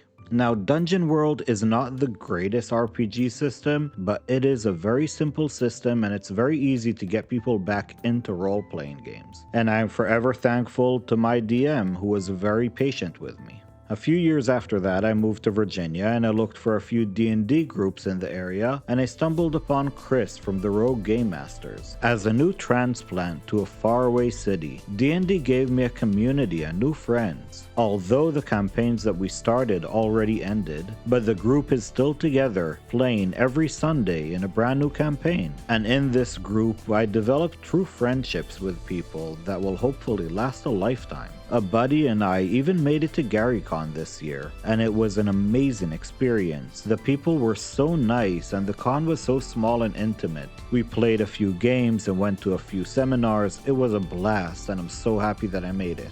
And the fact that it was the 50th year for D&D made it all the more special. D&D gave me relationships with amazing people that I would never have met, and I am so happy that I started playing again. It gave me a social life when I moved to a brand new city, and my life would be drastically different if I didn't play the game. The funny thing is even though my YouTube channel is Dragonlance centric, as it is my favorite fantasy world, I'm not quite sure that I really want to play in the world of Krynn, as I'm scared that it won't be done justice. But who knows, maybe one day I will run my own game in that magical land. And now we will travel to the lair of the demi-lich, Ace-Eric, visiting a particular gem with a trap stall inside of one very powerful archmage who goes by the name Merlin Strigon Duldor, and for him to give us his take on the hobby we all love and share. Hello friends and D&D enthusiasts! Thank you to Just Good Enough for that kind introduction. Go check out his channel if you haven't already. I am Archmage Merlinster Gandaldor, and I'm the mighty Demi-Lich and future ruler of the universe, Ace Eric. You could have just said your name. What, and underplay my majesty? I think not, wizard. How majestic will you be if I cast Implode upon you? You wouldn't dare. Implode! We'll get you for this, wizard. Well, that should keep him away for a few minutes while he reconstitutes himself. In the meantime, I've been tasked with talking about why I love Dungeons and Dragons. 50 years ago, Dungeons and Dragons emerged, combining aspects of wargaming, fantasy tropes and archetypes, problem-solving, adventure, camaraderie, and storytelling. Since then, millions upon millions of people have engaged in countless adventures, made stories, and memories. I happily count myself among the many whose life was changed by an introduction to this wonderful hobby. A shy young wizard's apprentice with few friends and low confidence, I found solace in creating worlds and exploring the worlds created by others. Whichever version of D&D you play, or even if you play some other tabletop RPG that isn't D&D, the core element of making these memories is the people you play with. Sharing the rolling of the dice, making choices, and one of my most favorite things, creating an emergent narrative from your interactions with the scenario and the rest of the crew at your table. Wonderful stuff indeed. And look what has come from that little game, produced in Gary Gygax's garage 50 years ago. Countless other games based on every conceivable genre. Movies, television, literature. An entire culture has erupted around something as simple as opening a few books, rolling some dice, and having a ton of fun with your fellows. How can we not appreciate this wonderful contribution to our world and hope for another glorious 50 years? Well, thus concludes my time on this wonderful project. Thank you, Mr. Welch, for including me. Up next is Mr. Tarask. Mr. Tarask offers reviews and discussion on various role-playing modules and books. He has a strong, positive vibe and shares what he loves about the books he reviews rather than focusing on the negatives. So, without further ado, please welcome Mr. Tarask. About 20 years ago, no, 21, maybe 22 years ago, I was a 14-year-old kid going to school. Maybe I was 15 years old, something in that line. And the most exciting thing that ever happened in our lives was the fact that the internet was becoming a thing and we could now play freaking Counter-Strike with the person in another town while we were talking to them on a headset. For me, it was one of those old school microphone thingies that was just standing on my desk. It was the most incredible and exciting thing that ever happened outside of Lord of the Rings. I remember not being into fantasy at all until Lord of the Rings came out, and I became an incredibly big Lord of the Rings fan. And I remember explaining the scene where the Fellowship has to jump over the staircase, the rocking staircase, and they have to toss the dwarf, and they have to do all that stuff in order to get over as like one group of people. And he just said something in the lines of, the scene reminds me of Dungeons and Dragons. And I was like, Dungeons and what? What and Dragons? What you're talking about? And I remember him, I don't know the exact words he used, but I remember him explaining Dungeons and Dragons to me in like 3 or 4 sentences. And I remember looking at him in absolute awe for just realizing that a thing like that exists For me, that was the most crazy thing I ever heard. So I begged the guy if I could please join his group. There was a game where you could do anything you want, and there was rules, and it was fantasy, and it was basically Lord of the Rings with pen and paper, and you could come up with anything you want on the fly and whatever. I sat down, they explained to me that there were fighters and barbarians and rogues and paladins. I created a paladin, I named him Aladdin the Paladin. I was 14 years old, man. Give me a break. Legitimately, without exaggerating, I remember coming back from that session. I was driving the bus. I had to drive the bus for like 30 minutes or something. Sitting in the bus, thinking to myself, this is what I want to do for the rest of my life. I don't care about anything else anymore. I don't care about school. I don't care about being popular. I don't care about whatever. I wanted to only play D&D. They gave me the chance to do what I'm doing right now. This is my livelihood, and I create my own products for D&D or like 5th edition, whatever.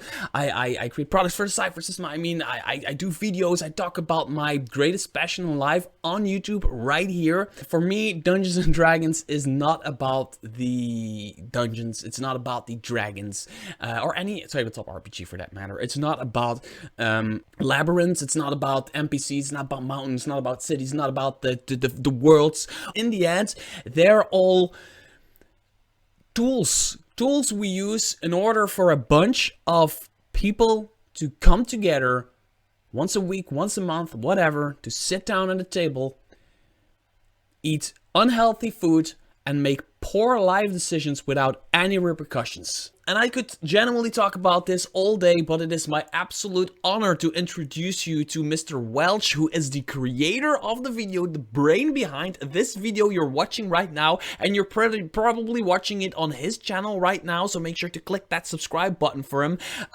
So without further ado, you're on his channel. Here he is, Mr. Welch. Well, thank you for that, Mr. Trask. It's halftime over here at the Montgomery County Imperial Coliseum, so I'm taking my break to tell you what I do like, Dungeons & Dragons. For me, it was the settings. I've played the adventures, I've created all the characters. What kept me coming back was the places, the cities, the forests. And yes, all the mountains. Small surprise considering the channel I run. I wanted it to be immersive when I run or play a game. I want to know what's on every street, where to get the best meals, and who do I talk to for that sweet, sweet nose candy. That's one of the reasons why I collected so much of the books. Every setting I didn't like, I collected. Every one of the original places was unique. Every game world stood apart from the others. There was no generic fantasy world. Forgotten Realms was high fantasy. Ravenloft was horror. And Greyhawk had you marching through the mud of impoverished villages looking for that next adventure. You wanted to be part of these worlds. They left you with adventure hooks that needed to be played, villains that needed to be defeated, and mysteries that needed to be solved. And if you got bored, you just go somewhere else. I collected the world's books just to read them. I might not have played the Forgotten Realms that much, but I read my copy of the Dale Lands to death. I need to replace that book, that reminds me. I'm an analog gamer. I have to have a physical copy. If nothing else, people don't stare at you funny when you're caught sniffing an old book. The PDF on your computer screen, well, that's going to draw some stares. You can steal the ideas and characters for your own world, if nothing else. You aren't going to be playing in the setting, but you can at least be inspired by it. And you were spoiled for choice when it came to the setting books. TSR was a who's who of fantasy writers, and they unleashed them on their worlds. Mystara alone had world books created by Tom Moldvay, Aaron Alston, Ed Greenwood, Bruce Hurd, Ken Ralston, and so many more. Zeb Cook gave us Planescape. Jeff Grubb created Spelljammer. There are too many things to talk about in just a few minutes. These writers went on to create even more and became giants in the field. They poured their hearts and souls into the game worlds, and it shows. I read the book for their lore as much as their rules and incorporated their ideas into many of my games. They showed us that you didn't have to stick with Tolkien-style fantasy and that there were other concepts that RPGs could reach into. The gothic horror of Ravenloft, the interstellar Spelljammer, the absolute insanity of the city of Sigil, that make you want to play in those places, even if just a crossover. You wanted to sail down the canals of Glantry, watching all the magic take place in that background, even if it's not the healthiest place to be. Who wouldn't want to participate in the gladiator revolt in the city of Tyr over on Athos? These are places meant to be experienced, dreamed of, and contributed to. That's what made D&D special for me. If you want to experience what drew me into the hobby, I can make a few suggestions. Check out some of the best TSR setting books, like the Domains of Dread, the 3.5 Forgotten Realms source book, the Grand Duchy of Karamikos, practically anything from Planescape. You'll thank me later. Next up is a man from the land of my ancestors and one of the newest channels. Give him love and give him a like. Shemaiah Creso to the Kimru Cartographer, the Dragio Dungeon Master, Nazir North. My first experience of tabletop RPGs was with D&D 5th edition, and instantly I was hooked. Within just a few weeks of playing my first session, I was running my own campaign as the Dungeon Master. I began creating and designing stuff faster than I could pump it out into my games, even though I was soon running 2 campaigns and a few one-shots on the side. It was the creative outlet I didn't know I needed. It was like I'd had this creative dam built up throughout my adult life, and through D&D I finally had a way to open those floodgates and let all of the ideas pour out. And thankfully that's where the Dungeon Masters Guild came in. It became a space for my creative overspill for all of that extra content that I couldn't fit into my home games. I could publish it there for others to use. After a good few years of DMing and sharing some of my content with the community on DM's Guild or Reddit, it was only towards the end of last year, November 2023, that I started to set up a YouTube channel. I began uploading some time-lapse videos of my map creations. I was building out an original setting for another new campaign, so I thought, why not share this online? I started making videos on world building and then on monster tactics, both for official monsters along with some of my own homebrew creations.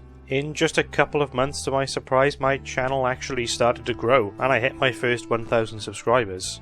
And that's where I am right now. My channel is still brand new in the D&D scene. I'm still finding my feet, working on my own style, and trying to carve out a niche in the D&D community. So if world building, creating campaign narratives, and combat strategies and tactics are your kind of thing, maybe check out my channel after this video. This is the 50th anniversary of Dungeons & Dragons, hopefully with many more incredible years of D&D ahead of us. With an upcoming adventure book on Vecna, which I'm super excited about, and an updated core rule set, plus a ton of awesome third-party creations on the horizon, there is so much to look forward to for the future of D&D. And all the while, more and more people are getting introduced to D&D as a hobby, growing and diversifying our community, and giving more people the chance to have those amazing, collaborative, moving, and often hilarious experiences that only tabletop gaming can create. Next up, I'm pleased and humbled to introduce Nerd Immersion, a channel that most of you will already know, and one that is literally 100 times the size of my own. Nerd Immersion has been my go-to source for D&D product reviews for a long time, and it was one of the channels that actually helped inspire me to create my own D&D content on YouTube in the first place. Nerd Immersion, over to you. Dungeons and Dragons. What can I talk about Dungeons & Dragons, what I love, what I like? There's so many things, right? This game has become a formative part of my life for the past 20 years and has now become even more so over just the past, 5 to 10. So if it's really hard for me to pick a specific thing that I love or I like, right? I've experienced not every edition, but, the couple that I have, I've enjoyed the modules, the supplements, dice, products, miniatures, everything. There's so many things that I love about Dungeons and Dragons, but I think the collaborative storytelling process is probably my favorite part, and I'll caveat that a step further, right? So obviously that's the storyline that I may have crafted for my players to enjoy, or a storyline that's been crafted for me to enjoy from a fellow DM. But my favorite part of that, kind of taking it down a step further, is the memories, right? The memories that we make at the table. They are, well, it's funny when you think about it. These memories, they're imaginary characters in an imaginary game of fantasy in a contrived situation. And those are some of the most real memories that I have in my life with some of my best friends, right? Some people that I may have known casually, and I've experienced it just, over the past few years. People that I might have met once or known tangentially through somebody else. We sat down and played a D&D campaign together, and now those people are my best friends. I talk to them constantly, if not every single day.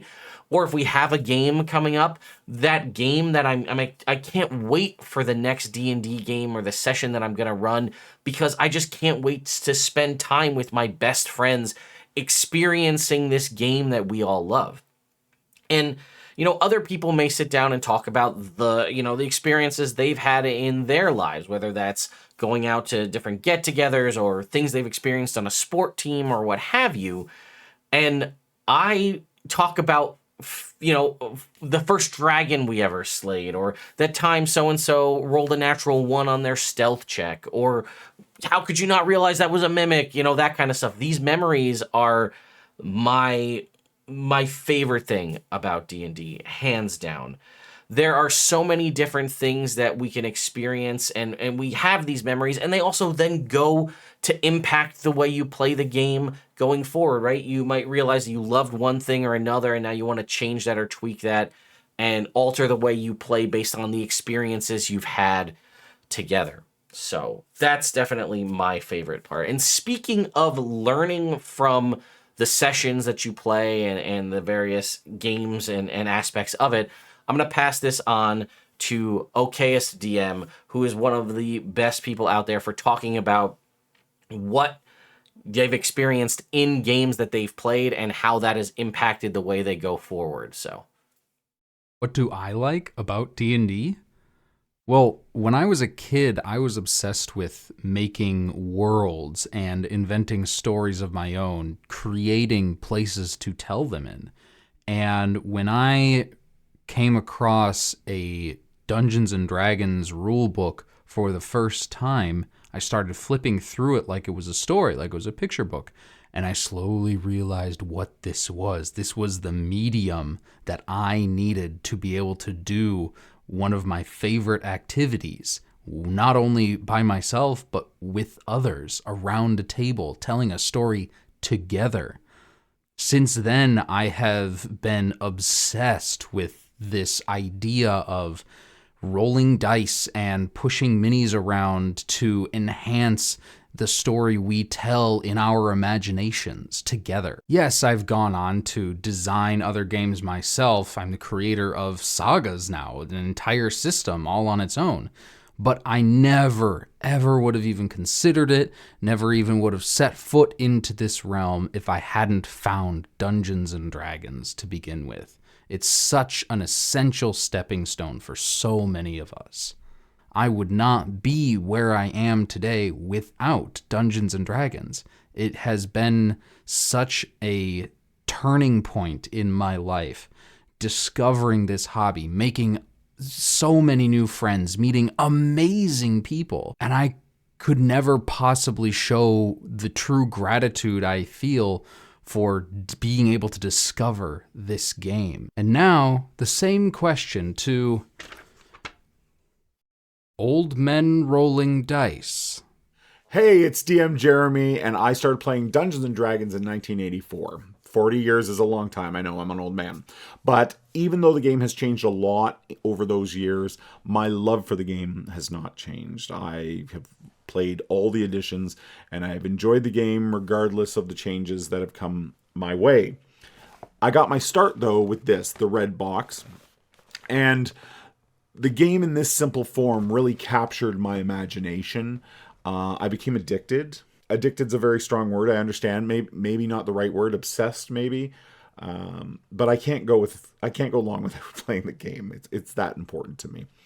And I think the reason that I latched on the game so strongly was because it captured my imagination. It gave me a chance to be creative. It led me to far off worlds and then let me unravel mysteries in those places. And that was very fun. More than that, though, I got to play with my friends, and it helped me find new friends and make new friends. There's this immediate bond that forms when two people realize they're both gamers. They both play Dungeons & Dragons. D&D fosters a community amongst its players, and because of the shared experiences that it gives, and that's a really strong feeling, and that was before we even really used the word community. This is back before the internet, and it was a place where we belonged, and it was a community. We didn't even realize what we were creating as we made this network of people that were players and dungeon masters around our hometown. Growing up in the 80s, the game was a bit of a taboo, and to tell someone you played Dungeons & Dragons was a bit of a gamble. You were likely to be teased or made fun of, or just looked down upon, frankly. So when you found someone that played or wanted to play, that was really something special, and you held on to that. Dungeons & Dragons has opened the door to many other role-playing games for me. this was like this was the gateway drug. And although I understand this video is specifically about D&D, I just wanted to take a moment to recognize that there was a time in my life where whichever TTRPG we were playing at the time, we would still say to one another, hey, do you want to play D&D this Saturday? The game was just synonymous with the genre of tabletop role-playing games. Finally, Dungeons & Dragons is now something that I share with my family and my kids. It brings us together, and we really enjoy that time together. D&D led me to podcasting, which then actually led me to go back to school and led me to a career change, which I am incredibly grateful for. It led me to streaming the game, to share my adventures with anyone else who would like to watch. And it led me to being in, a really positive video like this on YouTube. That's a lot of good stuff. I owe a lot to this little red box and the worlds that I found inside. And I'm still an old man now, rolling his dice. I hope he doesn't mind me saying this, but how about I introduce you to another old man who rolls dice? Open your books, please, to page 121. That's right, it's page 121, tabletop role-playing games, of course. I first heard of D&D on April 20th, 1980. It was the first day I played it and the first day I DM'd it. It was a Sunday where I was over at a buddy's house, and he said, hey, I bought this new game. Do you want to play? I said, sure, I'll give it a try. We'd played some board war games and such, a game called Wizard's Quest, which was out at the time. So he pulled out this little white box with these little books inside. We rolled up our characters, called over another buddy that had mentioned something like this in the past, being interested, and we went ahead and we played. We ran 3 sessions, about 2 hours each. My 2 friends running the first 2 sessions, I ran the third. So the first day I ever heard of D&D, I actually DM'd for the first time. And it's just pure luck that I remember the date. I don't know why I do, but I do. From that point on, I was hooked on D&D. I stayed with it. I've been with it now for over 44 years. And I really enjoy it. It's a fun game. It's great to get together with family and friends, sit down, roll up character, have an existing character, and just run a scenario. I am an almost forever DM. I've run about 95% of our D&D games, and they're set in the world of Greyhawk. I've been running my Greyhawk campaign since January of 1982. It's been a consistent campaign with character growth and development and different sections of the world changing and being taken over by this player or that player. My wife's character, Ophelia, is Queen of Furiandi, which is the big kingdom right here, and has been for quite a while. It was a very long campaign. It went about 12 years before she actually was crowned Queen of Furiandi. It started out as what I called my Heir of the Mark campaign. I'll go into that sometime, maybe. But this is just a quick look at D&D and why I play. Why I play is fun. I love reading about it. I love getting together with family and friends and playing it. And mostly what we do is we laugh. It's a lot of fun. We've had some bizarre scenarios come and go. We've had a lot of times where we just had to stop playing for a few minutes while everybody caught their breath because we were laughing so hard. I have played with literally hundreds of people between various clubs I belong to and folks who've come in and out of the campaign. And it's been a blast. It's a great way to get to know folks and to have a lot of fun and have something to look forward to as you're having a bad day on Monday while you're looking forward to that game later in the week. We usually play on a weeknight. But that's it. That's my love of D&D. I still play first edition with a little original home set and a bit of second and even third thrown in. But we play, our core rules are first edition. So that's all I've got to say about my love for a great game. I recommend it if you haven't played it. Probably if you are watching this, you have played it. First edition is a great edition. I'm not going to knock any others. And now I'm going to introduce the gentleman, phdnd, who specializes in 5th edition and has a lot of videos that deal with Dragonlance and Ravenloft. So here you go. Take it away, phdnd. Hey, thanks for that intro. I'm Dr. Bowers of the YouTube channel phdnd. As a young child, I was a voracious reader, not only encouraged by my teachers and my parents, but also by the objective pleasure that the pastime holds. I read everything that I could get my hands on, but my favorite books to read were interactive fiction. Not just choose-your-own-adventure books, but also and especially the Zork books, the Forgotten Forest books, and the plot-it-yourself horror books which kept me up so many nights with nightmares. As I checked these books out from my local library and systematically exhausted their contents, however, I kept wishing for another kind of interactive fiction, another kind of adventure book, one whose options given to the player were not limited to a couple of page numbers or a couple of choices. I wanted an interactive fiction whose choices were as numerous and as varied as the options that a player themselves could think of. Several months later, when I visited a hobby shop in downtown Salt Lake City, Utah, my wish was granted, for I had discovered Dungeons & Dragons. It was exactly what I was looking for. At first, I just bought some of the Splat books, the Complete Ranger's Handbook, the Complete Paladin's Handbook, and I read them cover to cover without even playing at first. My favorite such Splat book, by the way, was the Complete Book of Necromancers. Ah, how it fired my imagination. I told my friends, and soon enough we were drawing maps on graph paper and sharing them with each other, pitching settings, characters, and story ideas, and it marked the beginning of what is so far a lifelong journey.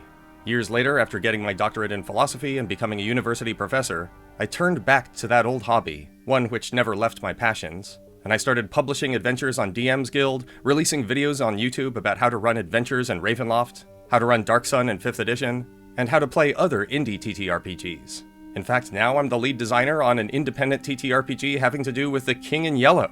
So that's how I came into the hobby of Dungeons & Dragons, as well as into the hobby of tabletop role-playing generally, through the voracious reading of interactive fiction.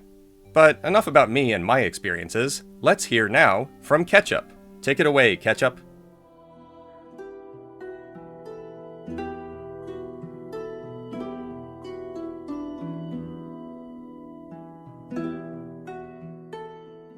No matter what new shiny systems I'm obsessed with this month, or how I feel about mechanics of the systems I've played in the past, there will always be one particular tabletop role-playing game that I will always have stand out for me: Dungeons & Dragons. A game that, as of 2 months from the time I record this, is something I have been playing for 30 years.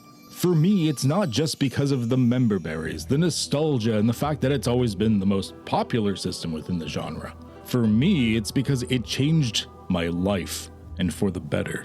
There's a reason that, for a while, I ran games at the local gaming store exclusively for kids, because they not only get to sit down and play a fun game that's been in and out of pop culture, but they get an activity that reinforces social interaction, teamwork and cooperation, critical thinking, coping mechanisms, basic math skills, bookkeeping, and so much more. My childhood was traumatic, to say the least. I was the type to isolate myself from others. I legitimately was the kid that actually tried to sneak back into the school during recess. It was at that time that I didn't know what depression meant, but I'm sure I was. That's when my mother gave me an old D&D red box and discovered there was a group that played at the local mall. And so I started playing this new game. I still remember my first character, an elven fighter wizard with a Blade Singer kit, and because the DM didn't know better, the Bladesong fighting style as well. I went through tales of fantasy and adventure that inspired years and years worth of content.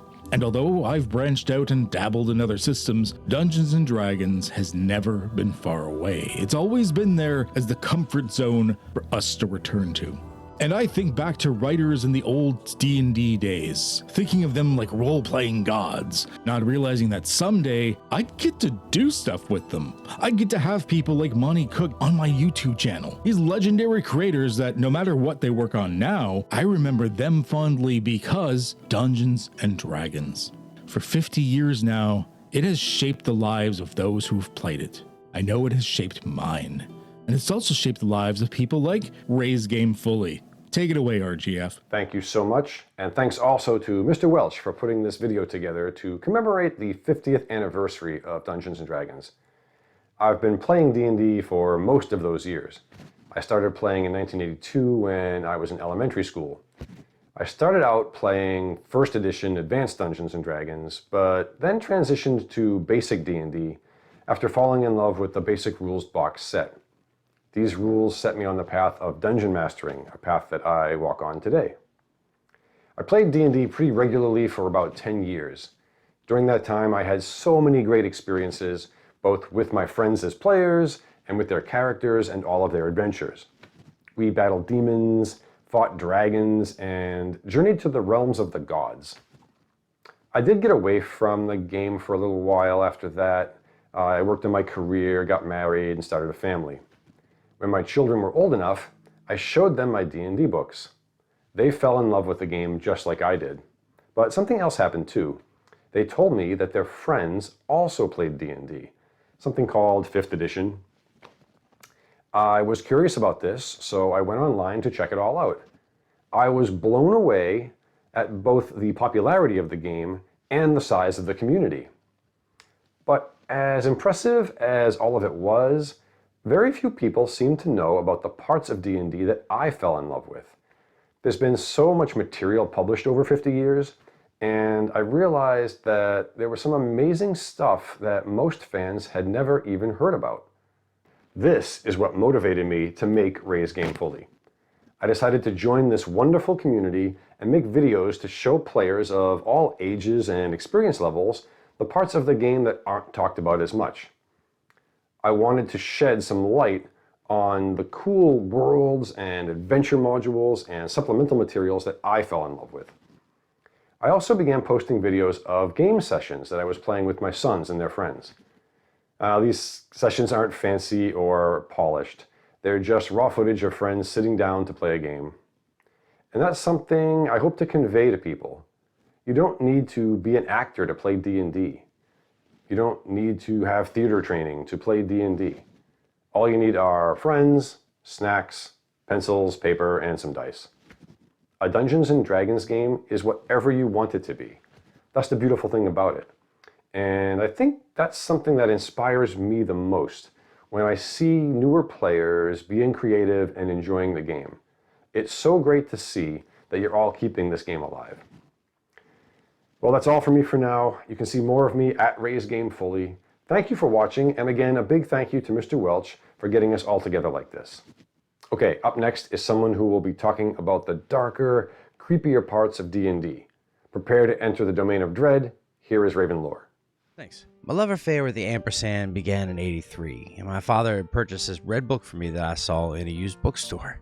Dungeons & Dragons, fantasy adventure game, basic rulebook. Yeah, not so basic for a 6-year-old. But the green monster, leggy wizard, and stone staircase heading up into parts unknown was enough to ignite the spark of imagination that I would carry with me throughout my whole life. My father, he had played, so the game was not unknown to him. He and Tom Moldvay taught me that the D&D game has no losers nor winners. It is only gamers who relish exercising their imagination. And that's what it kickstarted for me. When I moved at 9, I was lucky enough to meet a neighbor who was the same age as me. Together, we would dive headlong into the world that Gary Gygax and Dave Arneson had created. Eventually, I broke from the page and started creating worlds of my own. I drew so many maps that I think I cornered the market on graph paper. But nothing changed the game for me the way one module did. An impossibly imposing figure stood on a balcony flanked on either side by 2 silent stone gargoyles. His hands clenched the corner of his cape, pulling it close to his chest. His forlorn expression conveyed a sense of torment and angst. The creature seemed different to me than any monster that I had seen in the manual up to this point. There were no bared claws, no wings, no fur-covered body, no multiple eyes jutting out of a bulbous head. Just the master of the castle having guests for dinner. And that castle was Ravenloft. The first time I played through I6 is burned in my memory. I was Wilson Tremblefoot, the halfling thief, stealer of the sun sword, wooer of Madame Eva. He was the last character I would use as a player for almost 2 decades. Right after I finished running through Ravenloft, I asked if I could borrow it to read it, and I never looked back. Off the strength of that module, I became a forever DM. My imagination had received too much of a boost, too many new ideas. And it got even worse when the box set was released in '91 and Ravenloft became its own setting, with its own rules and its own deep lore. I've been so enamored with the setting that I made it a point to purchase every single printed product that's been released. The Domain of Dread has meant so much to me that when I lost everything I owned and was homeless, my D&D books were the only thing that I managed to keep hold of. I've loved, in one way or another, every piece of D&D content that has ever been released. Even the material I've considered lackluster with uninspiring art. I've taken comfort knowing that somewhere, somebody is being exposed to the ampersand for the first time, maybe by a father, and their life is being enriched for it. The game has helped me make friends, learn how to draw and write, craft proper sentences, string players along on epic journeys that they themselves have helped to create in real time, brought me through the tough days of the pandemic, and given me the inspiration for this channel, Ravenlore. So, maybe my father and Tom Mulvey were wrong, because if that's not winning in D&D, I don't know what is. Thanks for your time. Don't get lost in the mist, and happy 50th to the greatest game ever. Now, I'd like to introduce you to the one man I have ever met who's done a video on Meepo, the greatest kobold ever to become a sidekick, Ryan Doyle from Verdigrease Table. Take it away, Ryan. Thank you, Jason. Hey, everybody. That's how I start every video, because it's a nod to one of my favorite things about Dungeons and Dragons, how big and broad and expansive this all is. I've been going deep into this hobby for almost a decade now, and I still feel like I've barely scratched the surface. Like there's a ton to discover and invent. You want to run the numbers and build an incredible character with ultimate power through strategic choices and tactical mastery and just sheer mathematics. There's a seat for you at this table. You rather explore the depths of the human condition by embodying a role that would be difficult or impossible for you to embody in real life. Well, there's a seat for you at the table.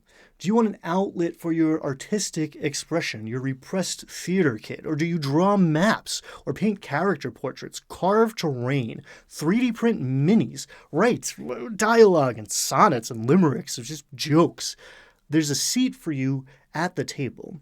And you want to unleash your creativity, building entire worlds and breathing as much life as possible into every lovingly crafted detail for your friends to come and explore. Well, you can take a seat at the head of the table. I also say, hey, everybody, to acknowledge how inclusive D&D has grown over the last 50 years. And that includes a veritable galaxy of different tabletop role-playing games that have been developed, for sure. But what I'm really talking about is the people. Because of this game, and by this point we all know that word, game, hardly covers what we're talking about here. Because of this game, I've been lucky enough to sit down with people from all walks of life, all kinds of backgrounds, and we've grown incredibly close very quickly because of the intense, immersive experiences we've shared together. Listen when people tell their D&D stories. It's not just, my fighter swung his sword, and then her wizard cast magic missiles. It's, I did this. We did that. When you are doing it right, there's a deeper part of you that's in it and doesn't know or doesn't care if it's real. And that is the magic. And for me, personally, a lot of these relationships have gone far beyond the table and into real life. Some of my closest friends I've met, or alternatively have stayed in touch with, are because of D&D. We've celebrated together. We've mourned together. We've been going so long, sharing experiences that babies have been born and people have died. And it all kind of helps me focus on what's really important. It's because of game night that I know, despite all of our obligations and busyness in the world out there, we're all going to get together once a week to share each other's company, exercise our imaginations, and have some fun. It's blocked out on my schedule, and that time is sacred to me because those people are important to me. And this is all so much more than just a game. And that's all before I started, publishing stuff online and connecting to folks literally all over the world. We live in an age of wonders, folks. You're carrying around like a 5th, 6th level spellcaster in your pocket all day long. Do not forget that. I try really hard to not take that for granted, to take a step back and appreciate all of the awesome people that have been kind enough to share their time with me because of this hobby we all love. Folks like Jason and Glenn, who put in a ton of effort to get everybody together here and keep the vibes right. And people like Eric Watson. He's a freelance writer, player of games, writer of words, recorder of videos, and a tabletop role-playing aficionado. He has been pumping out great content over on his channel, Rogue Watson, for years now. Take it away, Aaron. Happy birthday, D&D. You are older than me by a few years, and I've only really been playing Dungeons & Dragons for the last 9, most of which are live streamed and archived on my channel.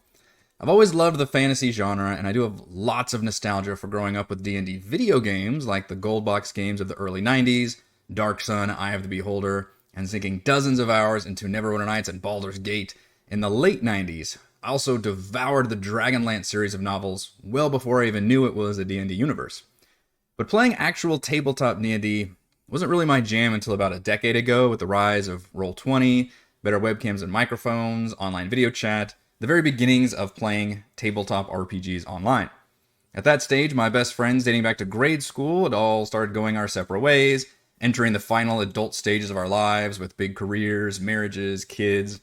Getting together physically at any regular schedule was all but impossible, but getting together once a week online proved to be a winning formula. Video games come and go, so we looked at using the then new Roll20 and started with, we actually started with Shadowrun first. Shadowrun was a blast, I enjoyed it, but I never quite got a handle on the tabletop rule set. Meanwhile, Dungeons & Dragons 5th edition was also brand new at the time, was getting a ton of great buzz, so we whipped out Lost Mines of Phandelver, and the rest is history. But then a funny thing happened. Another friend introduced us to online live plays. Critical Role had just begun streaming a few months earlier, so we thought, why not? We'll throw games up on my little YouTube channel, along with whatever random video game Let's Plays were on there. And then the channel gradually grew, as did our grasp of the rules, our production values. We started live streaming games, testing different video chat systems and streaming software. I started a Patreon and began streaming my own crafting sessions for prep.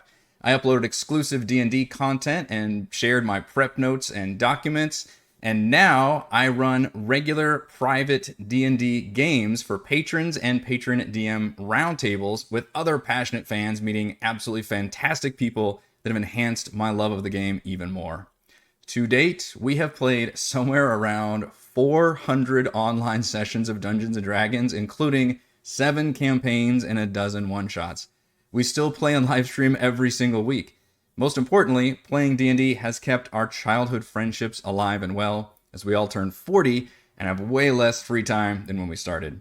So, thank you, Dungeons & Dragons, for giving me an amazing hobby, a fulfilling side gig, and most importantly, keeping me connected with my lifelong best friends. Next up is a fellow tabletop aficionado doing D&D reviews, guides, and live plays, including a Curse of Strahd campaign that's streaming now. Take it away, Tabletop Bob. Thanks to Rogue Watson for that introduction. Today, I'm going to get all sappy on you and dive deep into why Dungeons & Dragons holds such a special place in my heart. Sure, there are countless reasons why this game has captured the imaginations of millions, but for me, it's a simple aspect that stands above the rest: the friendship and sense of community that it brings. I was a typical kid back in the 90s. I was really into games from an early age. I loved all kinds, from video games to board games, chess. One day in middle school, I remember that some of my friends had started to play a rather unique game called Rifts. I had no idea what an RPG was, but I loved games, and I just knew this was going to be something that I was going to be interested in. Not wanting to miss out on any of the fun, I asked them to join one of their sessions they had spoke so highly about, but unfortunately, they said that their game was full. You know how middle schoolers can be, always so thoughtful and inclusive. I wasn't all that upset, to be honest. I still had plenty of hobbies to keep me busy. This wasn't the case of bullying or anything like that, but I wanted to play. I thought that maybe I could join another group or learn to play on my own. Then a few other friends of mine started to play D&D as an alternative. My friend Dave's older brother had the classic red box, and we made some great memories learning to play first edition games. Truly, we played none of the rules right, but it didn't matter. We had our own shared experience. In my nearly 25 years of playing this game, I've had the privilege of witnessing friendships blossom and grow stronger through the power of D&D. There's something truly magical about the way this game brings people together, fostering a sense of camaraderie and adventure that's really hard to find elsewhere. What makes D&D truly special is the bonds that it forges between you and your players. And whether you've known each other for decades or just met at the gaming table, there's something incredibly intimate about delving into a fantasy world together. From the chaos and hilarity that ensues to the dark and sad depths of the story unfolding before you, no one who is not a part of your group will ever understand what it felt like to go through that adventure together. So to summarize why I love D&D so much, It's not because of the combats or the theory crafting of characters or even creating the perfect story. It's more than just a game. It's a shared journey that binds us together in ways that we never thought were possible. Our next guest is none other than Bearbard. Oh, look, it's Bearbard. Hey, appreciate that introduction. I'm glad to be here. Big shout out to Glenn. Thanks for reaching out to me. When Glenn asked me originally to be a part of this, and he asked the question, why do you like D&D, Dungeons and Dragons? It was kind of a tough one to answer. It seems like it'd be a really easy answer. Well, I love it because I love wizards, or I love Lord of the Rings, or this, that, or the other. But when you really boil it down, why do you like anything? Why do you like things in general? And for me, it really boiled down to, I started thinking of these little things, and what it really boiled down to was I loved the possibilities. What do I mean by that? I love the ability to create, to dream, to make, to build, to grow. You know, in this game we play, this Dungeons and Dragons, we have the ability to create characters, to create stories, to create worlds, factions, ideas, concepts, stuff that you just don't get to do. You know, we get so lost in our day-to-day where we're just wake up, go to work, come home, feed the kids, the dog, take care of the house, survive. You know, we spend so much time surviving, and we don't get to create, especially those of us that have that drive to create. And it just, you know, you try to watch a little bit of something to escape a little bit, you know, watch a little bit of TV, play some video games, read a book. And it is good. There's good, you know, I love video games more, you know, as much as anyone else. But it's not the same as creating something for yourself. And, you know, sometimes it's tough to get just started creating a book or something big, but this gives us these small goals, small things that we can create. And how many just amazing works of art have been started with the inspiration of D&D and the characters that they've built on here? How many, you know, authors and musicians and artists, both digital and physical, have been inspired by what they've started in a game of D&D, whether they were DMing, whether they were playing, you know, just all these opportunities that are created from this game that we all love. You know, I think for me, that's the thing that I will always appreciate it the most about D&D. And now I'm going to pass it over to someone who probably appreciates the roots of Dungeons & Dragons more than most, and that is the becmiberserker. I'm just here to introduce the next YouTuber, and that's a guy who actually got to play with Gary Gygax himself, and that is the DungeonDelver. You know, when I was asked what I love about Dungeons & Dragons so much, I really had to take a step back and think about what D&D means to me. I mean, there's a lot of different forms. Do we mean original Dungeons & Dragons? Are we talking about a newer version of Dungeons & Dragons? The D&D that I started with, which wasn't even an edition of Dungeons & Dragons, but just a copy of Keep on the Borderlands and a set of those funny blue dice that I had to color in with a red crayon by myself. But I got to thinking about it. What D&D means the most to me. And you know, nothing beats good old first edition advanced Dungeons & Dragons. And I'll tell you why I like it so much. You see, to me, first edition advanced Dungeons & Dragons is Led Zeppelin and Black Sabbath. It's not perfect, and it's copied here and there and dabs in another place swaths. But nothing has brought it together like AD&D. Other editions, well, they just seem too clean to me. AD&D is the edition that has the drug and torture parlors and drow cities. It's the D&D that has demons and devils. It's got that Efreet holding the thief girl in one hand, squaring off against the knight and the wizard on the cover of the Dungeon Master's Guide. It's got, you know, bloody swords and bare breasts in the artwork. It's the one that's written in High Gygaxian. It's the one that dares you to take a bite of the apple and see eternity. AD&D has the Tomb of Horrors, the first and best Tomb of Horrors. There's no save or take damage here. If your character messes up, they're gonna die, and that's it. It's got Against the Giants and the Gonzo Funhouse stuff like White Plume Mountain. It's the D&D of Greyhawk, the proper Greyhawk, the sandbox that it's up to the Dungeon Master to fill with adventure. It's the D&D of Assassin's Guild. It's the D&D of thieves, not rogues and clerics, not priests and magic users, not wizards. It's the D&D of half-orcs because, well, Gary told us that orcs are fecund and then sent us to find the Websters and look up what fecund meant. To me, first edition AD&D is where the black magic is, and it always will be. And that is why I love AD&D so much. And of course, I would be remiss if I didn't mention, up next, Old Warlock. Take it away.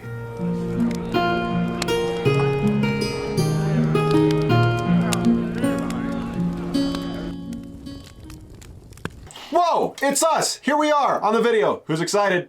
Me. But we just want to take a few minutes to tell you guys about why we love Dungeons & Dragons, just like everybody else here. There are so many reasons. It's tough to fit it all into the 3-minute window that we have been given. But I think more than anything, it's just the imagination.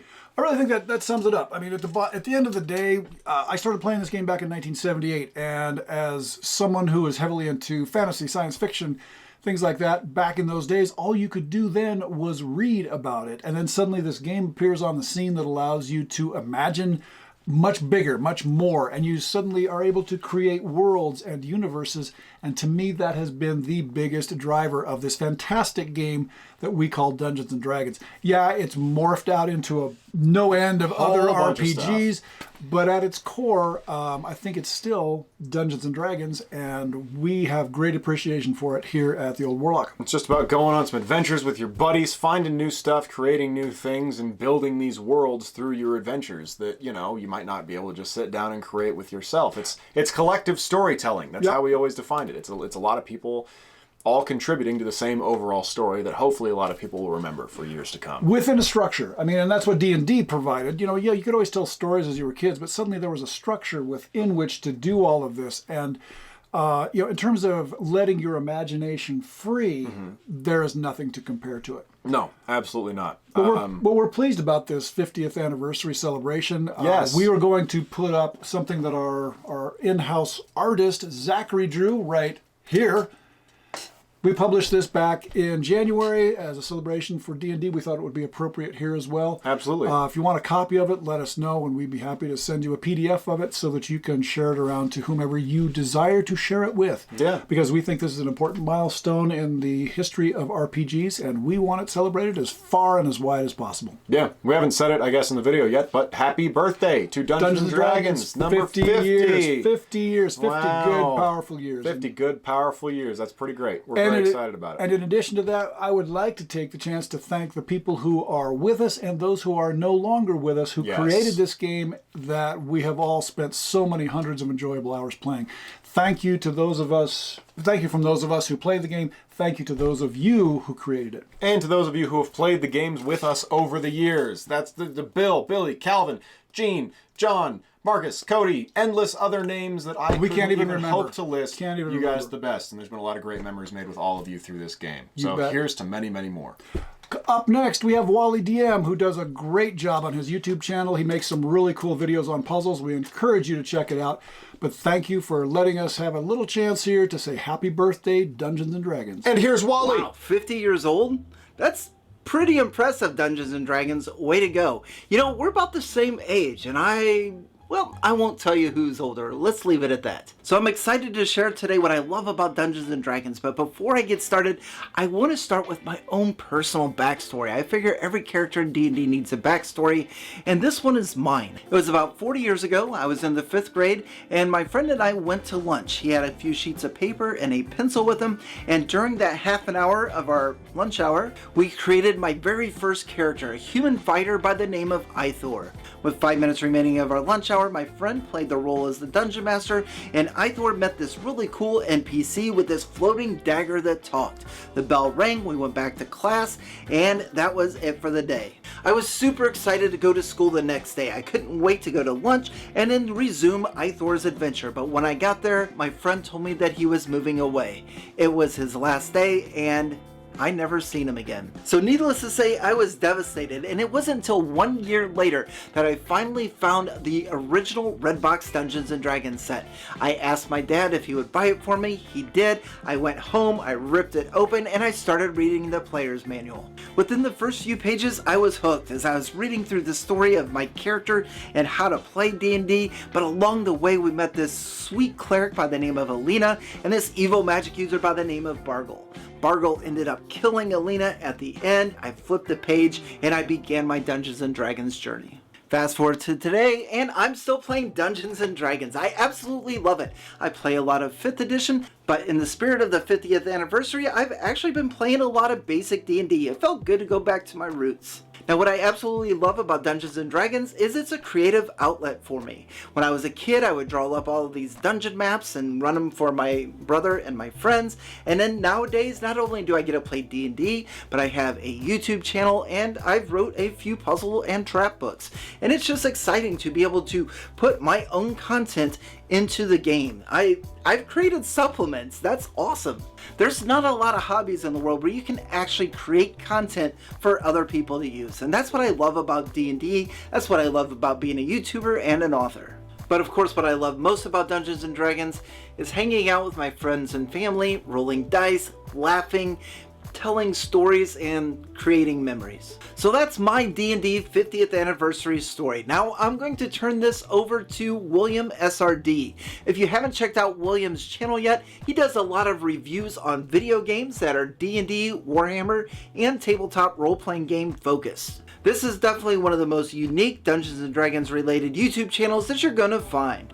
Thank you very much for watching, and on to the next. From the beginning, as a geeky and awkward tween, D&D has always been more or less the centerpiece of my ability to make friends. When I was young and awkward, my willingness to DM was pretty much the one thing that ensured that I would never run out of tables at lunch willing to have me there. And then, when I was a teenager and high school was rocked with drama, our friend group actually stayed stable because we had to keep things together for the D&D group. And when I was older, D&D is what allowed me to turn a disparate group of university acquaintances into a stable friend group. And then, because I was 2 years younger than that friend group, when they all graduated, I kind of got left on the lurch, and it was D&D yet again that allowed me to get closer to my coworkers. And then, after all that, I moved overseas for work. And the isolation of being alone in a new country where you know absolutely nobody, even that was no match for the intense friendship-creating qualities of Dungeons & Dragons. And when I was alone in quarantine, D&D yet again saves me, with a group of online friends. Honestly, D&D was a pretty big part of how I maintained my mental health in quarantine. D&D has just been so important to my just ability to socialize across my entire life. Many, and perhaps most of the lifelong friends I have, only got that way through Dungeons & Dragons. People always ask me, like, how do you get friends to play D&D with you? And I'm like, that's the wrong order. D&D's how you get friends, not the other way around. And that's what I love the most about D&D. It's a friendship game. So much so that I actually think most D&D campaigns have a kind of quasi-hidden objective. Sure, killing the big bad evil guy, that's great. But at the end of the day, your real goal is just to keep a group of friends intact for a long period of time. That's how you beat a D&D campaign. It is a game of friendship, and as such, the stakes can actually be remarkably high. I mean, we maintain a lot of thriving communities about the horror stories that come up in D&D games. It's because there are dire consequences to losing at a game of friendship. D&D, for good or ill, has always been a game about friendships, and that's why I love it. That's why it's so special to me. Now, it is my supreme honor to introduce guest number 48, creator of builds, bringer of news, and overall pillar of the Pathfinder 2nd Edition community. It's Wisdom Check. So what do I love about D&D? Well, I love mythology. I have my whole life. As a child, I just devoured mythology books. Anything that I could get my hands on that was fantastical and bizarre and out there. I even learned about other religions at a young age because I loved the mythology. And so when I first saw someone else playing D&D, my brother, and they gave me a monster manual, I loved it. All of a sudden, there was a place that I could unleash my imagination and dive into something that I had loved for years already in my young life. I loved the Medusas and Pegasi and Minotaurs and Gorgons, which don't really make sense to call them Gorgons instead of Medusa Gorgon. But I digress. That's a different point. So the mythology. I love that D&D takes aspects of our real-world mythology and expands on it, and then develops more history for it, so lore, and also a story going forward into the future. It's like the myths can come alive for me, finally.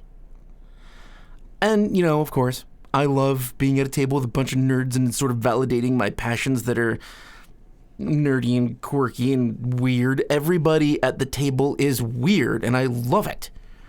We can just be our inner selves as much as we want, and silly and strange, and play pretend for hours. It's getting to be a kid while still having something to hold on to as an adult, and that's something else I like about it too.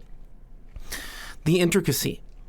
I like that, not just that there's mathematics in it, but that there are so many combinations that you can do. There's so many possibilities. If you wanted to play as a satyr thief, great, you can do that. Or as a dark, shadowy cleric of the night, fine. You can do anything that you can think of. And that openness, that willful creativity, the world opened before you to be able to do anything. It's limitless possibilities, and I guess that's what I like most about D&D. It's unlimited in its scope. So come on, nerd out with me. The next dude coming up is Bear from Zenith Comics. Zenith Comics Presents. He used to be the Gen X GM, but wanted to rebrand to show how open he is in his space and that he wants everybody to just get along and have freedom to be passionate about the games that they love. And that's Bear. In the olden times, before the blue glow of screens dictated the tempo of our lives, people gathered around the warmth of fires under the blanket of stars. There, they shared stories of mythical creatures, legendary heroes, and battles that shaped the lands and the hearts of those who listened. These tales, passed from one generation to the next, were not just stories. They were the living breath of culture, history, and imagination. Fast forward to today, where the legacy of those fireside gatherings lives on in an extraordinary way through the realms of Dungeons & Dragons. This year marks the 50th anniversary of D&D, a cornerstone of modern storytelling and arguably the most important role-playing game ever conceived. Since its inception in 1974, D&D has transcended its paper and dice origins to become a vital part of popular culture, influencing not just games, but also movies, books, and art. It's a bridge connecting the past and the present, where the tales of heroism and adventure continue to evolve with each roll of the dice. For me, D&D's impact on the entertainment industry is undeniable. It has inspired a myriad of video games, from the strategic depths of Baldur's Gate to the expansive worlds of Skyrim. Each game borrows a spark from D&D's flame, its complex storytelling, its rich character development, and its moral quandaries. Film and TV series, too, owe a debt to the realms of D&D, often mirroring its epic narratives and ensemble casts, where characters of diverse backgrounds unite towards a common goal. Beyond its cultural footprint lies D&D's true magic. the power to unlock the imagination of generations. In D&D, we don't just passively consume a story, we create it. Each player a storyteller, each game a unique tapestry of personal heroics and shared adventures. It's here, around tables cluttered with character sheets and dice and hand-drawn maps, that friends and strangers become comrades in arms. We face dragons, we delve into dungeons, and we decide the fate of kingdoms, learning about bravery, strategy, and the power of teamwork along the way. The beauty of D&D is that it mirrors the very essence of life, unpredictable, challenging, and deeply rewarding. It teaches resilience, creativity, and empathy. Through its boundless worlds, we explore not just fantastical landscapes, but also the complexities of human nature and relationships. Every session is an opportunity to learn something new about ourselves and each other, just as our ancestors did by the fire. As we celebrate a half-century of D&D, we recognize not just a game, but a phenomena that has profoundly shaped the landscape of entertainment and creativity. D&D has proven that the most captivating stories are not those told by us, but those told through us. It's changed storytelling. So here's to 50 years of adventure, imagination, and community. Here's to D&D, the most important role-playing game of all time, which continues to inspire us to grab the dice, craft our own tales of epic heroism. May the legacy of Dungeons & Dragons continue for many generations, lighting fires in the minds of all who dare play. Now let's hear from the mighty glue stick himself, Mr. AJ. The vast and wondrous realm of Dungeons & Dragons. My journey began long ago with a simple gift of a red box basic set from my grandmother. Little did I know that the humble introduction would ignite a lifelong passion that would shape my destiny. As the years passed, my love for the game only deepened. I amassed a treasure trove of dice, books, and miniatures, delving into the rich lore and mythology that defines the world of Dungeons & Dragons. With each new novel, adventure, or shared campaign, I found myself drawn further into the tapestry of fantasy. I bought all sorts of other role-playing games, learned to master lots of different game systems, but always I returned to the seemingly endless lore of the Forgotten Realms, Greyhawk, Kryn, Mystara, Ebron, and many other D&D fantasy world settings. It was this insatiable thirst for knowledge that led me to embark on a new quest, to share my passion for Dungeons & Dragons with the world. Armed with nothing more than a camera and a dream, I began creating videos that delved into the intricacies of monster ecology, NPC backstories, magical items, and exotic locations. To my delight, these videos struck a chord with fellow adventurers from all corners of the globe. What started as a hobby soon became a full-time job, allowing me to devote myself entirely to the pursuit of creating entertaining and informative content about the worlds I love. Through the power of YouTube and other platforms, I had the privilege of connecting with a vibrant community of Dungeons & Dragons enthusiasts. Together, we've embarked on countless journeys of exploration and discovery, not just of Dungeons & Dragons adventures and all the other genres the hobby covers, but also an exploration and discovery of ourselves and our friends. The secret is, this game is an engine for creating friendships. It's one of the most reliable icebreakers for deeper levels of friendship. And that's the real power that lies beneath the surface of this beloved game. But perhaps the greatest reward of all has been the opportunity to inspire others to embark on their own adventures.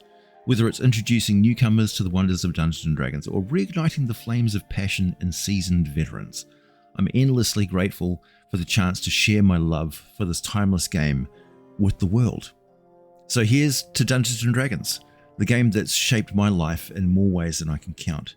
May its magic continue to inspire us all to dream, to explore, and to embrace the endless possibilities that lie within our own minds. My name is AJ Pickett, and as I always end my videos, I'll be back with more lore for you very soon, so head over to my channel and subscribe. You're still here? Video's over. You got 49 other channels to go look at. Go.